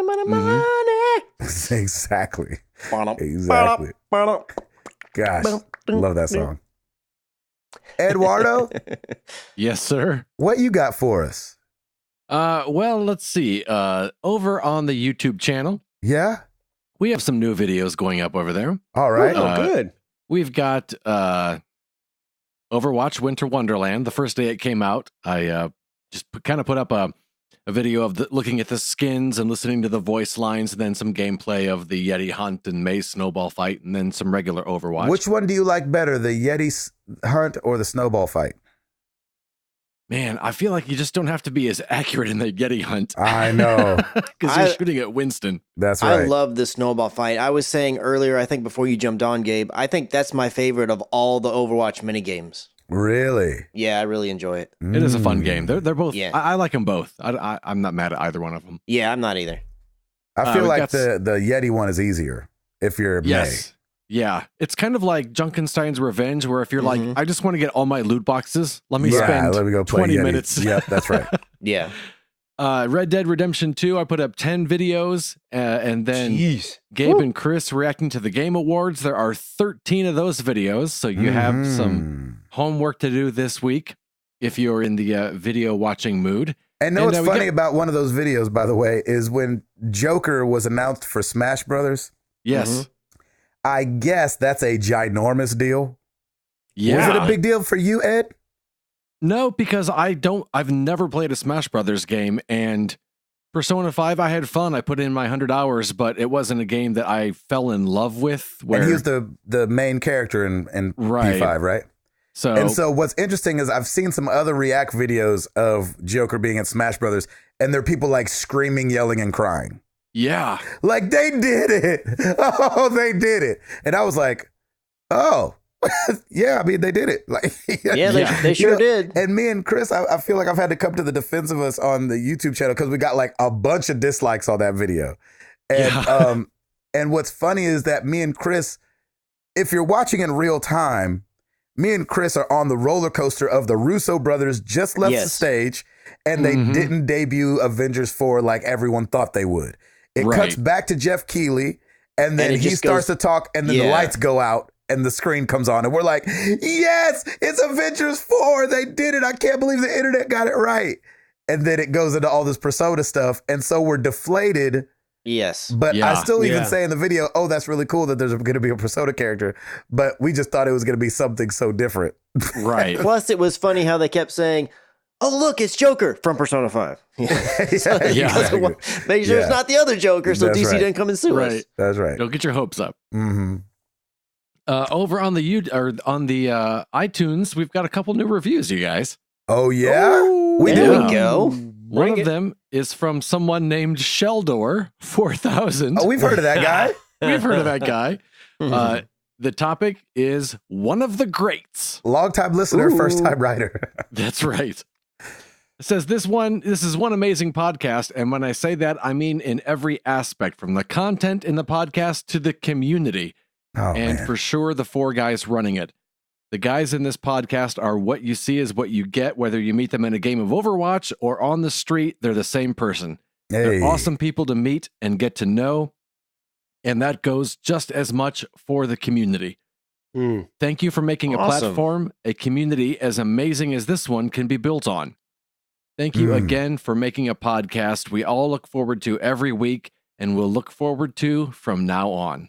Thank you so much, Jonathan, for that review. That's awesome, man. Thank you. And, that's amazing. Another one here from a name we've heard recently, Turtles Are Chill. They are chill. Yeah, they are chill. Have you ever seen a turtle? I picked up a turtle out the street the other day, and he was real chill. I stabbed one in Red Dead, and he was real chill as well. My wife was like, don't touch that turtle. It's going to bite you. I was like, come on, babe. Turtles are chill. Turtles are chill. Turtles are chill. And the topic he wrote is best in the game. Oh, snap. And he says, turtles are chill here. And I just want to say... turtles are chill everywhere. That's right. Not just there. And I just want to say this is the best podcast there is out there to listen to. Oh, my God. Whether you like video games or not, I feel like anyone could listen to this podcast and find something to relate to and enjoy. Whether you're having a bad day or not, these guys will make you literally laugh out loud. Yes. 10 out of 10. Highly recommend. Keep killing the game, fellas. Hey, thank you very much. Awesome. Thank you so much for that review. Yeah, thank man. You so much. That review's not chill at all. It's awesome. I know, right? That is awesome, indeed. That's awesome. Thank you so much, man. Doggone. Yeah. Dang. Turtles are so chill, you guys. Mm-hmm. Seriously. Well, every week we ask you guys a question. Thanks, Ed. Yeah, man. Last week was no different. We asked you guys, what game did you really want to play this year, but just didn't get to it? Starting over on Discord, we got ND Dugas. Games I missed this year are pretty much all on PlayStation. God of War, Detroit Become Human, Spider-Man, and Red Dead Redemption 2. The first two I just bought and plan to play while my wife and kids are out of town waiting for the birth of our daughter. Spider-Man will wait until I'm ready to give it the time it deserves. And Red Dead, I'm waiting for the inevitable PC version. There you go. Stumpwater Jack Chumpy, big shout out to Stumpwater Jack. He went and sat in on Neebs' 24-hour Extra Life thing he did this last weekend. Played some Smash Brothers with him. It was good to see Chumpy show up. I was super excited for Red Dead Redemption 2, but I knew I wouldn't be able to play it as I didn't even own a PS4 until a couple weeks ago. Red Dead Redemption 2 is now a possibility for me, but I definitely won't be playing it for a while. Boo, play that thing. Bring your PlayStation on tour and then play it on tour. Road Crew. I'm going to give her a shout out because I butchered her name last week. Lydia. Lady you. Lie to you. Lydia, I regret not getting on the God of War bandwagon. I've played all the old games in the series and just hadn't found the time to play the new one. Oh, man. Lydia. Find some time. You've been playing Kingdom Hearts on your stream. You've got the time. You've got the time. That's hilarious. Oh, my gosh. Heading over to the Facebook group, the MTTG community group. Scott Clark, good to hear from you, brother. Welcome back. Woo. There are 3 big glaring holes in my backlog from this year. 1, God of War. I started it, but never finished it. 2, Iconoclast. This is an indie Metroidvania that Zach from my team raved about. I made a deal with him. I would play it if he played Celeste, but I still haven't bought it yet. So the lesson is don't make deals with Scott Clark. Right. Number 3, Assassin's Creed Odyssey. I love the series, but have just been too busy to even start a massive game like that. I've since purchased it. Now I just have to do the deed. That's right. There you go. Put it in the machine. Or maybe you downloaded it. I don't know. Joe Felix, AC Odyssey, and Spider-Man. With so many good titles coming out, I had to pick and choose what games to pick up. But once I finish up Red Dead, I hope to pick them up on sale. There you go. You know, there's one thing. There's nothing like playing a good game right when it came out. And there's nothing like playing a really good game when it's on sale. Whoa. Right? Yep. There you go. Like when you see The Last of Us on sale for $5, you're like, oh, somebody bought that for $5 and get to play Last of Us for $5. Right? Sorry, I feel like I got my Stephen A. Smith on just then. Yeah, you're good. You're good. Yeah, Naughty Dog is a good friend of mine. Right. You trying to come at me? Michael Curley, all my Christmas games from last year, Horizon Zero Dawn, Final Fantasy 12 and 15, Resident Evil 7 and more this year was taken up by Red Dead Redemption 2, God of War, Far Cry 5, and a bunch of indies on the Switch, and the good old 9 to way past 5. I know that's right. I know a lot of people will stay past 5 when they're 9 to 5. Mm-hmm. Over on Twitter, we got super listener Chad at Chad Fackler1. Ayo. So I really, really wanted to play Spider-Man. So for Christmas this year, I am lucky enough to be getting a PS4 along with Spider-Man, Horizon Zero Dawn, and a copy of Overwatch for PS4. So I hopefully can finally play some with the MTTG family. Bring it on, Chad. There you go. Awesome. Bring it on. Cody Martinez at MartinezCody92. Hey guys, this is my first answering. The game that I wish I was able to play this year was God of War. I own the game, but just never got around to playing it. Oh, man. Cody, I'm right there with you. Last year, that was Watch Dogs 2 for me. I bought it. I own it. Still in the wrap, though. I just love knowing, though, that he's got it, and I just love knowing what he is about to enjoy. I know, doggone so it. excited for him. Boy. Get on that. Read it, boy. Unwrap it and play it, boy. Yeah, exactly. Install it, boy. Stu Jones at Decow. Grim Dawn. I've started that game a few times. Love it, but keep getting pulled to other games. I need to finish and play that sometime. Grim Dawn. I don't know that one. Y'all don't know Grim Dawn? Chris, you know Grim Dawn? Come on, man. Y'all know Grim Dawn. I know Grim Fandango. Yeah, exactly. Came out in February 25th, 2016. Oh, okay. Grim Dawn, but it got a lot of high scores. 9 out of 5, 9 out of 10, 9 out of 10, 8.7 out of 10. Pretty good. Looks pretty good. Grim Dawn. Get on it. Thank you guys so much. You guys know where to find us. Facebook.com/Married to the Games. Come join the group. Twitter.com/MTTGcast. MarriedToTheGames.com. You come check out the shop, get you a shirt, get you a hoodie, get you a mug, get you a skin for your controllers. Those are 20% off, by the way, right now. Ooh. Using the promo code HOLIDAY20. All right. Like Ed said, YouTube.com/Married to the Games. On Patreon, if you want to throw $1 in the tip jar, get on the Discord, watch the Video Game Awards with us, you could do that, and we'd appreciate it as well.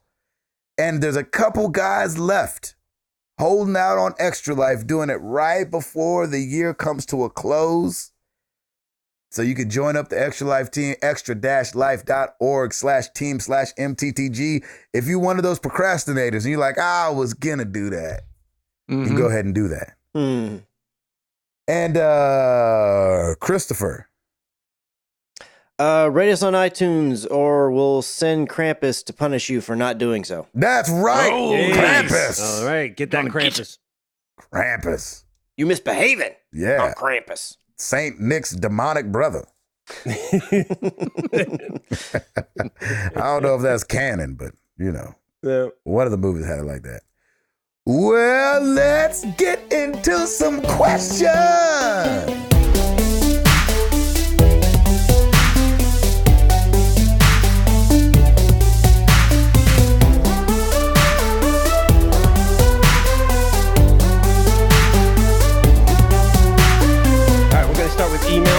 Mailbag at marriedtothegames.com.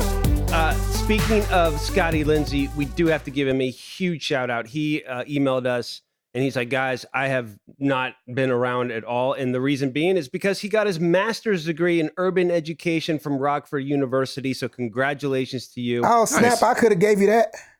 He also said some really nice things. He said, needless to say, I've been extremely busy between teaching my fourth graders, running my own podcast, doing graduate level coursework, and trying my best to also be a good husband. Regardless, I still haven't missed an episode of MTTG since I started listening at episode 16 back in the day. From the bottom of my heart, I'd like to say thank you for providing some entertainment for my ears while slogging through what proved to be a laborious endeavor. There you go. Scotty, thank you so much, brother. Congratulations again. I think Scotty, too, is one of the plat holders. I think he's been to 1, 2, and 300. Mm-hmm. Yes. They had to leave 300 early, but he still came to town. Yeah, he still came. So it counts. Yep. He's got the plat. Yeah. There's the plat so far. I wish Jeff Swan would do that. He's a good guy. I wish we could hang out with him at 1, 2, and 300, but I know, right? Oh, well. Yeah, whatever, Jeff. Geez. I know. Yeah. See you at 400, buddy. Oh, gosh. We're going to get a very long email on that one. All right. Discord, Don Star Lancer. What's the best, as in most improved video game sequel, in your opinion? For me, it has to be Street Fighter 2. It's just simply astounding how much it improved upon the original, which is borderline unplayable in retrospect. Yeah, I bet. I'm going to say Dragon's Lair 2. I'm just kidding. Oh, gosh. Probably, get that out of there. Get that out. Probably Miss Pac-Man. Okay. For me. What say you, Edward? Does it have to be only the second one? He said sequel. Yeah, but the sequel only mean the second one? I mean, the third movie is still a sequel. It's a sequel to the second one. Like, I just want to make sure I'm following it correctly. Is that right? Trilogy. I didn't know that. That would be a trilogy. I think that's all three as a trilogy. Right. But I don't know if I don't know. I've never heard that before, Chris. That the third one's still called the sequel. Would the third one be a sequel for the trilogy? Ooh. I don't know. My head That's just confusing, yeah. Ed, what do you got? Well, I just heard like people say terms like, "Oh, I loved all the sequels," like when they're talking about multiple ones. So I just meant it could apply to any. But I don't know. I mean, I'm not a master of the English language, so if I just want to make sure because my answer was going to be not a second one in a series. So we'll go for it then. I think the new God of War. Ooh, yeah. I think I enjoyed the other God of Wars, the mainline ones anyways. I didn't play the PSP ones because I didn't have a PSP, but I thought I loved 1, 2, and 3, and then I played 4. I was like, shh, way better. Yeah, that's it. There you go. Edward? I'll go Borderlands 2. Oh, Ooh. You stole mine. That was mine too. Mm-hmm. Nice. Man, from playing Borderlands to definitely like there were so many frustrating things in Borderlands that they they listened to their fans and they completely changed it into, and it was fantastic.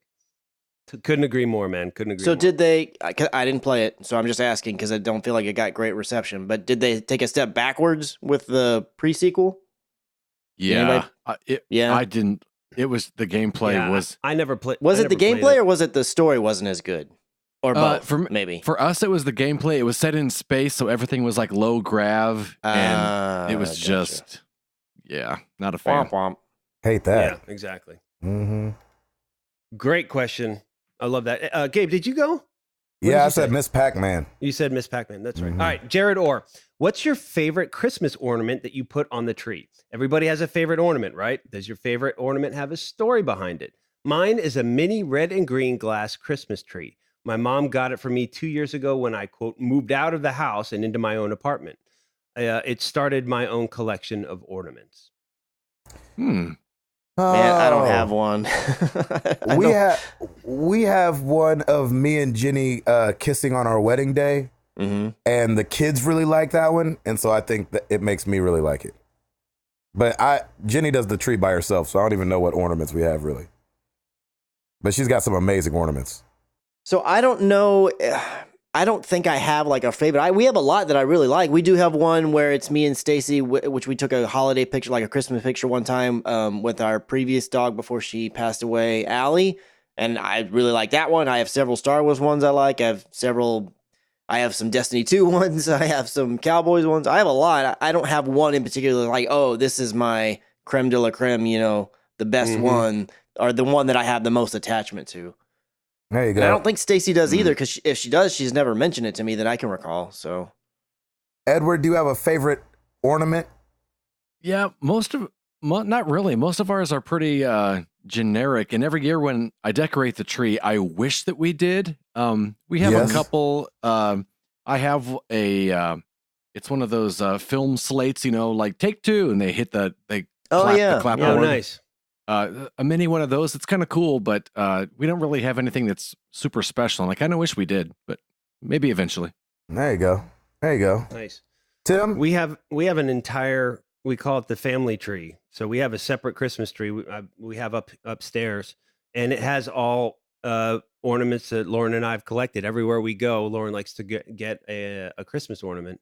And so that's cool. Yeah, it's really cool. We've got some dating back to when Lauren's grandmother gave her first. It was a paper doll ornament that she just put on like a paper clip or something, and it's like we have it like really well preserved, and so yeah, we kind of have like a tradition of collecting ornaments and then looking back at a lot of ornaments past. So we call it our family tree, and it's just all these different ornaments. We have obviously Piper's first, and when we first got married as well. So yeah, it's fun. I enjoy it. That's pretty cool. Nice. I like that idea. Yeah, that was great. Good question. Yeah, very good question. B-Dog 1221. To piggyback off Jared's question, if you had to choose a symbol from any video game to put at the top of your Christmas tree, what would it be, and how likely would your wife let it go? I'd put the trusty Hylian crest from Zelda up there. Ooh. You know what? There was one of them from Destiny that I really liked. I always was like, ooh, that symbol looks really cool. I just can't remember which one. Was it one of the ones for one of the classes, you think? Yeah. The hunter one. Yeah. No, I don't think so. Chris, you go while I'm looking this up. I don't have like a special, like really big, huge love for this game series, but I've always thought the symbol was cool. It's one of those ones that every time I see it, it just takes me back to when I first started playing it when I was younger. But the Mortal Kombat dragon in the circle. Oh my gosh. Having the idea of having that at the top of a Christmas tree is just so ridiculous that I would totally try to pull that off. Stacey would shoot that down in a heartbeat. I'd be like, it's the Christmas dragon, here to spread joy. It's the Krampus dragon. Right? Oh my gosh. Ed, do you have a favorite symbol from a game?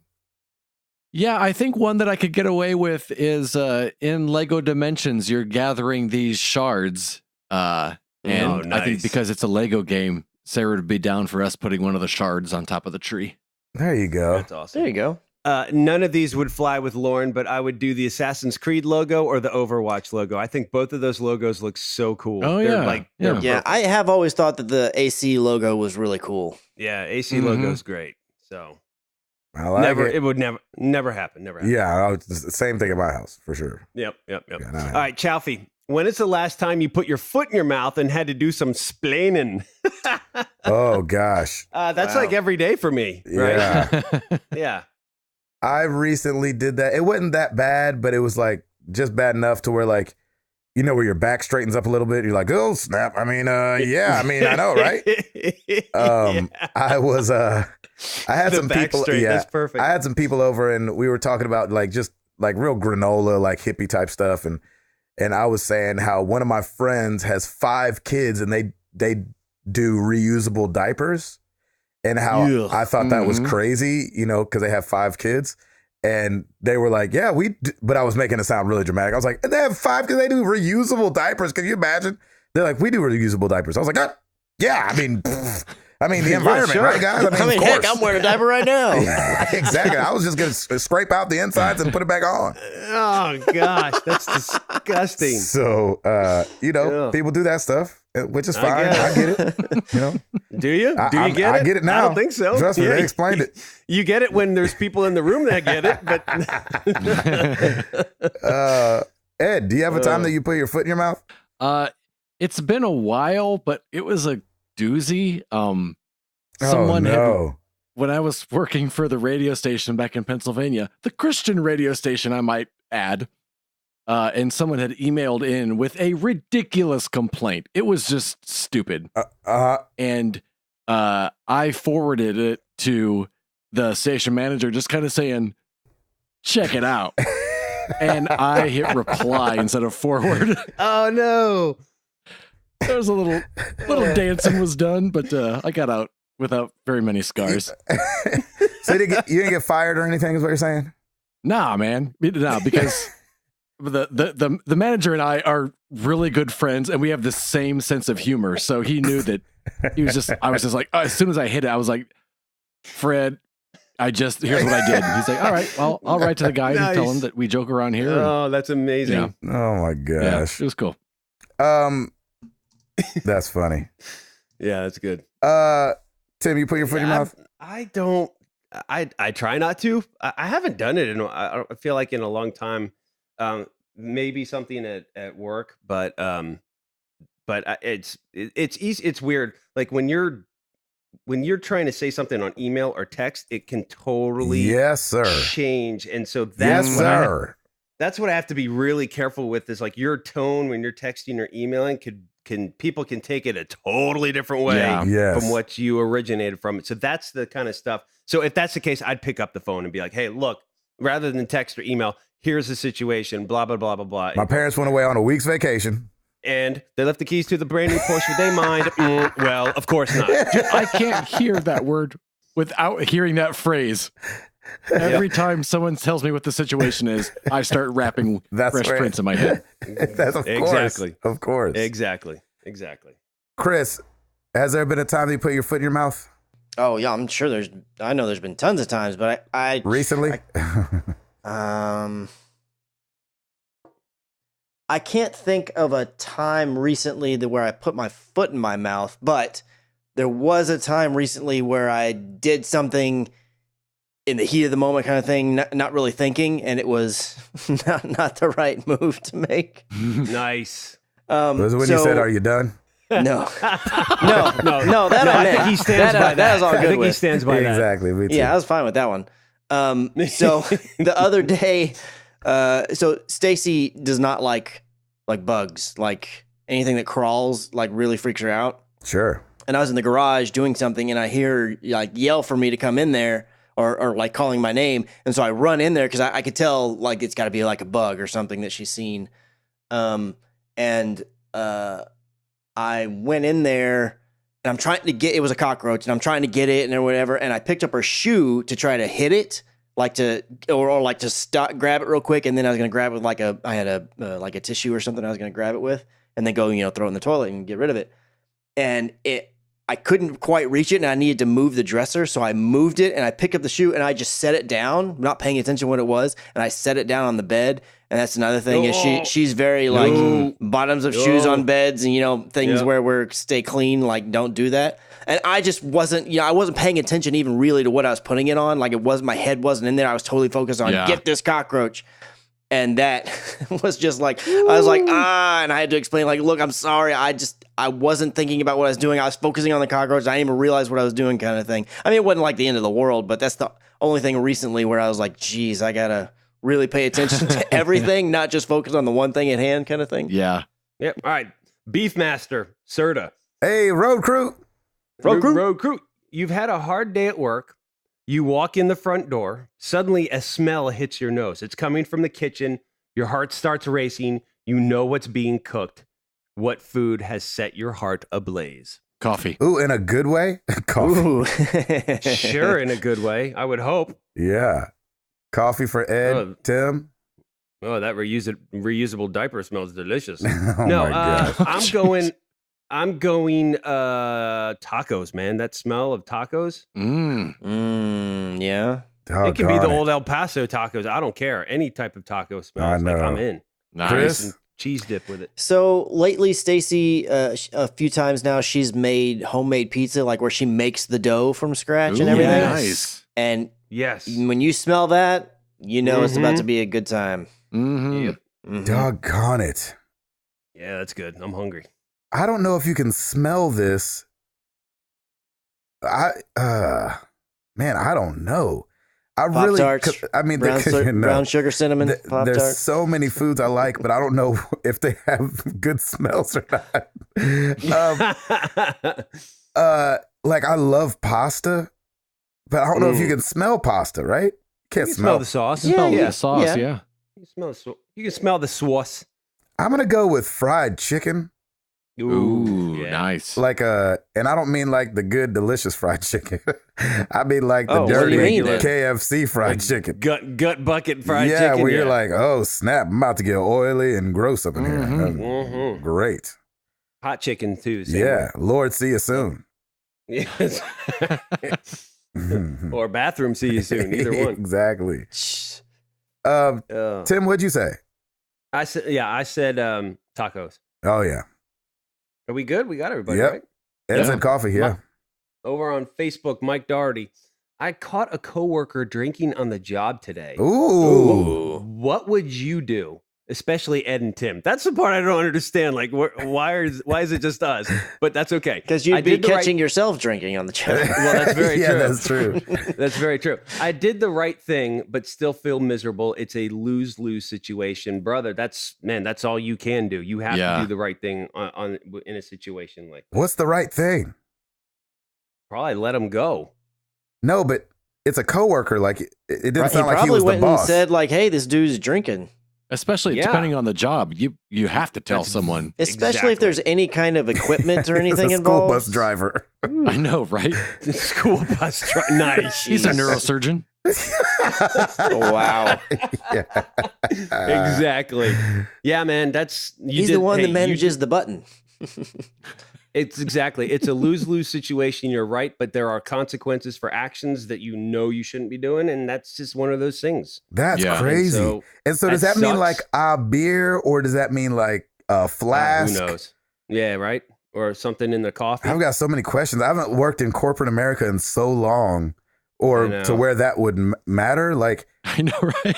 You know what I'm saying? Like, if now, like, obviously, our jobs are a little different. Yeah, but it. if somebody was like, hey, like if Serta, who just wrote in, was like having some Jack, I think I'd be like, oh, there goes Serta having some Jack. You know what I'm saying? Like, I wouldn't even think of it. But I think it depends on the job, man. Definitely. Yeah, that's for sure. Yeah, I don't know if you're what I would do. Factory worker or something where you've got other people, and safety and what. It depends too on like if you know him. You know what I'm saying? Like if he's your friend, kind of. I think I might walk up to Ed and be like, hey, man, like, what's going on? Everything Gucci? Because, right. Like, you know what I'm saying? He was like, man, it's just like trying to make it through the day, man. Just trying to take the edge off. But I might be like, man, I wouldn't do that, bro. You know what I'm saying? That's a bad look. Coffee? Why didn't I think of that? Yeah. Here's the thing, though. If you're, it's like obviously not an event where it's sanctioned to be having a drink or something at work. Right. Yes, that's right. If they're doing that at work, like during office hours or whatever the job may be, like on the clock doing that, and you're catching them, meaning they're hiding it a bit, then there's more going on beyond what. It's not like they just had one or whatever, or like, oh, I just took one sip from my flask. It's like, no, dude, you probably been guzzling it like once every 10 minutes. You're taking a swig or whatever. It's like, it's a bad situation, so it needs to be dealt with appropriately, which sounds like he did. And again, you don't want to have to be in that situation, but at the same time, like, especially if it's a situation where, like I said, where if they have to operate equipment, or like Tim was saying, like in a factory of some sort, like, man, you're endangering other people. Then it's not just about what you're doing to yourself, you know? Totally makes sense. Lauren broke out some spritzer wine for all the girls just the other day. Like at 1:00 in the afternoon, she's like, "All right, girls, it's gonna be a rough day. Let's go." So she poured little cups in and everything. And now in a situation like that, that's totally fine. Yeah. Plus, she's the boss, so it doesn't matter. But yeah, I think a lot depends on the situation. And all the 4-year-olds left with paper cuts. Exactly. It was great. It's a weird day. It's a weird day. But Mike, I'd love to hear a little follow up on that. Email us with an update. Yeah. Man. All right. Junior Venegas. I know it's different, but hey, you did a great job on my name compared to all the other substitutes I had growing up. It's spelled Yuniher, but it's pronounced Junior, which is interesting. My question: what game has caused you guys to be irresponsible, such as playing before spending time with wifey, skipping meals, not sleeping, waking up in the middle of the night just to play, tucking the kids in early just to play, or even calling in from work, etc.? I, of course, have never. Haha. Exactly. Oh, that's a good question. Man, Odyssey's got me now. Like I'm getting up early. Like I may play a little after we record. Like it's got me going. Like I just want to get to the next. Really? Get to that next question mark. Get going. It's not like I'm not like missing out on family time or anything. But I'm like, shoot, I'm getting up like 5.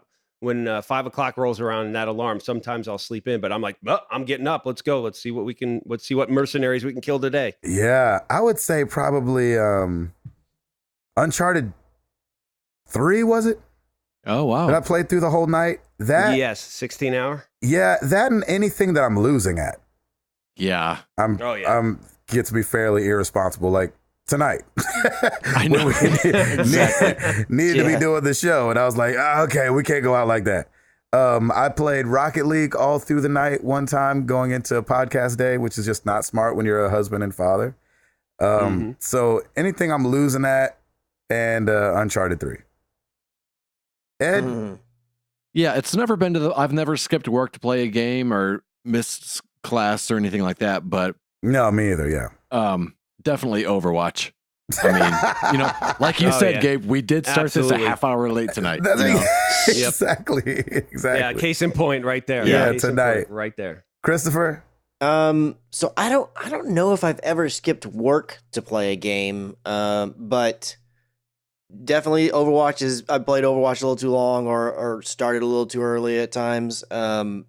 Destiny 1 was a game that I spent a lot of time and lost a lot of time to. It was like, yes, it's been 6 hours, but this is a raid. You don't understand. We're at the last part of it. You know, a lot of that kind of information. And then I can't stop now. In the PS3 days, Call of Duty, man. Call of Duty would just take me away. Yep. Nice. Yep. That was a, what was it called? Counter-Strike for me in high school. There you go. That old C-Strike? Yep. Nice. All right, we're going to get a little serious, but we got Robert Darrell Good Jr. with a good one. You guys know about what I've been dealing with this year, divorce and all that. Having been through it, I look at things a lot differently from the way I did before. My faith in God also has been reinforced in a way I never imagined it could before this year. But 2 or 3 years ago, I never would have imagined my life would have taken this turn. My question to you guys, if you're comfortable talking about it, what is a major curveball that life threw your way? Something that you just couldn't see coming and that left you changed in a big way? That's interesting. I haven't had a lot of curveballs, but I remember when my mom first moved out of Tennessee, because I just figured we'd kind of just all be around each other all the time, which God's brought us back together and it's been great. But when she first moved to Mobile, and I really didn't know what I was supposed to be doing with my life, and I was out of high school. I think I was 19 years old, and I was going to move out because I didn't feel like I was supposed to leave Tennessee and all this stuff. But I had a lot of questions. Like, I did feel like I wasn't supposed to leave, but I couldn't tell if it was like just me saying that because I was so comfortable here. And then God did amazing things when I stayed. But that time in life, I was like, I wasn't sure who I was yet. You know what I'm saying? I was still really young, 19. I don't think you barely know anything about anything, even though you think you know a lot about a lot of things. So I would say that. That's good, man. Yeah.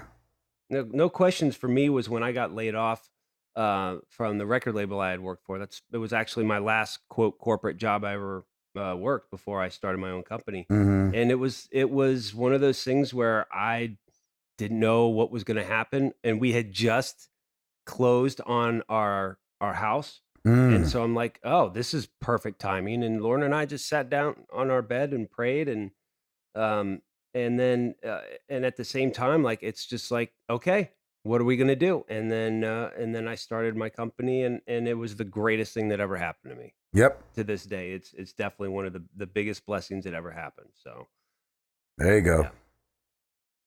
Chris? I was engaged to somebody else before Stacy and I got together. Yep. And we were engaged for about 3 weeks or so, but we had been together for a little over a year. And she called me while I was out of town on work and broke it off. Oh, wow. And I just was devastated. I left the job, went back to the hotel, didn't go back in for like a day or two, because it was like the beginning of a 2.5, 3 week trip. And then when I came back, everybody who's gone through a really bad breakup kind of thing, or a lopsided breakup where like you don't want it and the other person does kind of thing, I'm sure has kind of been in that situation, but it feels like it's the absolute end of the world. Your life's being destroyed and everything. Sure. Like it's fortunately for myself, I've been in a situation where I haven't really lost much family. I haven't had many of my family members pass away and that kind of stuff. So I haven't that was the first time I really dealt with like a loss of that, kind of level. And just really rocked my world personally for a pretty good while. But clearly it was the best thing that ever happened, because the very next person that I found was Stacy, and that's been, a dream come true kind of thing. So it absolutely all worked out. And, what I couldn't see when I was in that, cloudy, storm-ridden time was that, oh man, this is going to get so much better right over here. I just need to keep following this plan that's being laid out in front of me, and it's all going to work out. And you don't ever see that in the moment, That's but right. When you look back, and like hindsight, when I look back, it's like, one, there were so many signs that was coming that I should have picked up on, but two, is like, oh my gosh, all this is just like, it was just wiping the negative away, getting ready for the sunny daylight and sunshine that I was about to be walking myself right into, I which know was that's Stacy. right. So come on with that. That's right. So it worked out great. Preach. Exactly. That's great. Eduardo?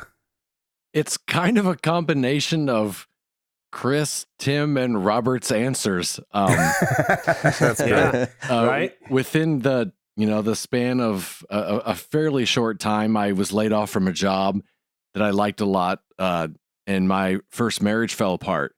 And it was definitely unexpected, and definitely something that I had always said to myself would never happen to me. Of course, as we all say, and we all say that, but it was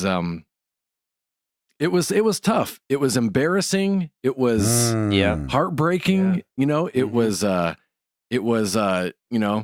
failure in my eyes in front of everyone. Ah, jeez. And it was just not a good go for a while there. But man, it at the same time, it not only showed me who God's put in my life that I knew was there, but it's one thing to know, oh hey, Gabe's my friend, and it's another thing to know Gabe steps up to bat. And so there's a huge difference between who you've got in your Facebook friends list and who that's right. and who you've got that you can be real with, and really be a friend. And so it was but looking back on it now, I had to go through all of that to be where I am now. Woo.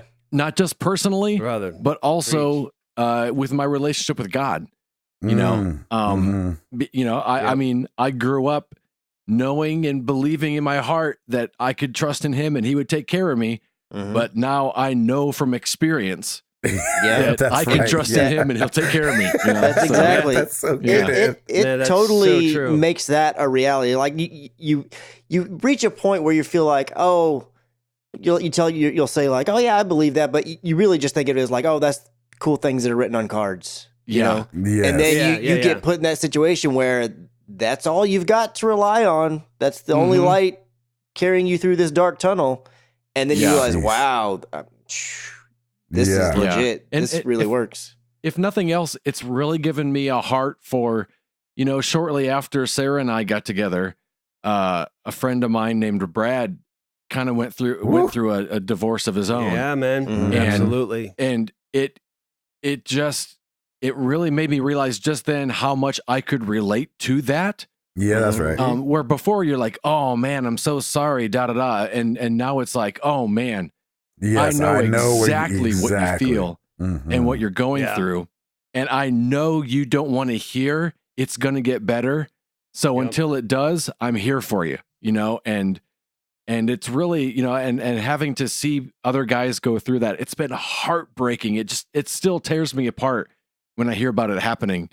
But at the same time, I'm glad that I'm able to relate to guys that go through that, because that's right. It's just, you need that, you know. Yeah, Lauren and I have said that in probably a smaller sense, but our phrase is embrace the suck, because what ends up happening is that when you recognize it, you can embrace it, and there may not be a solution right now.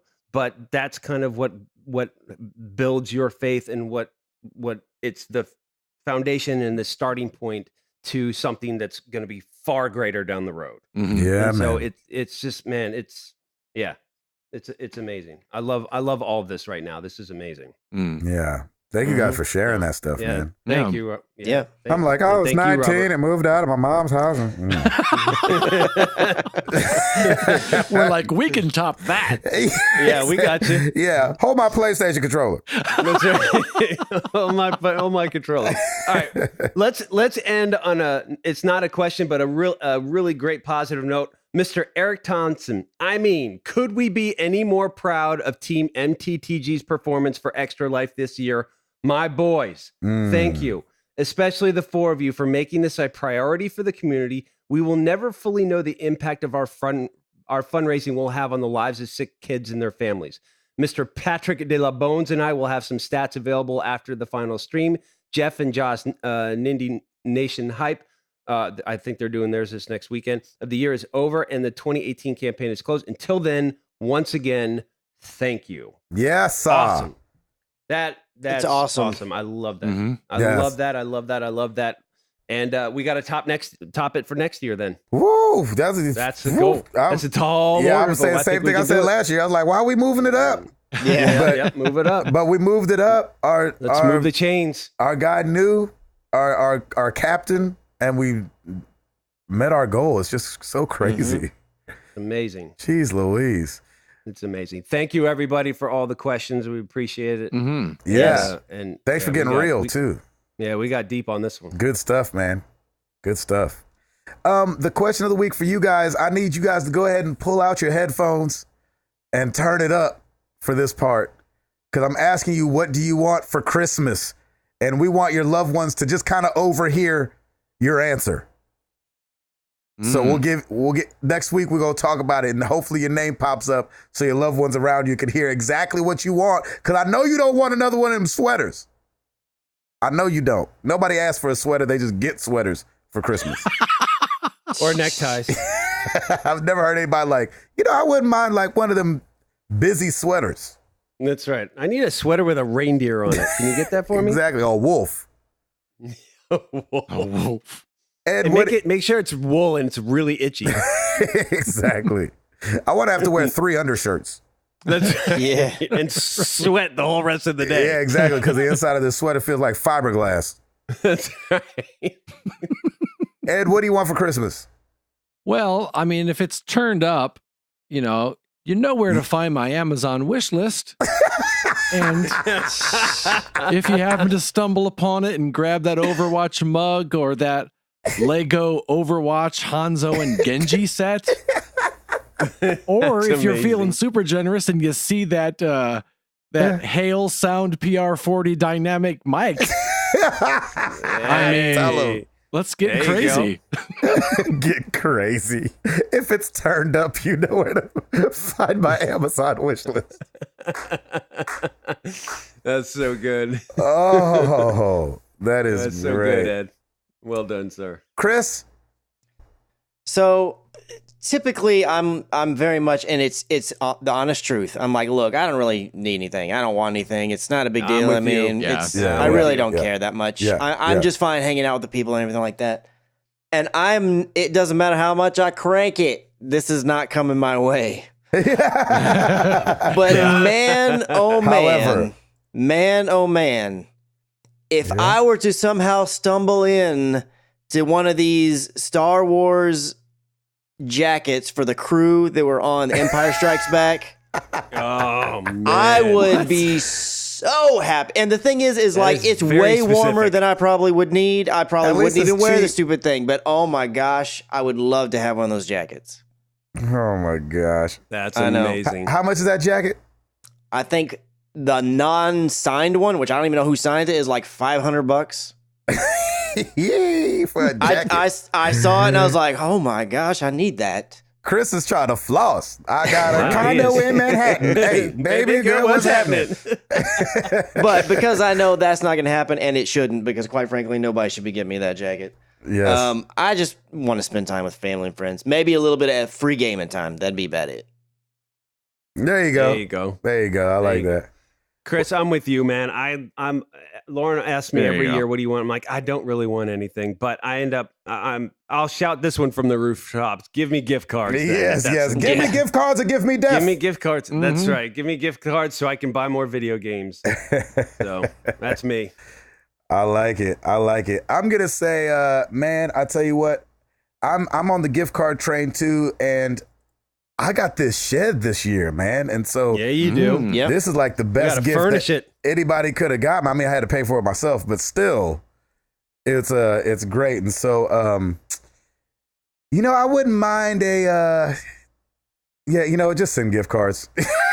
There you go. Just send gift cards. Just send gift cards.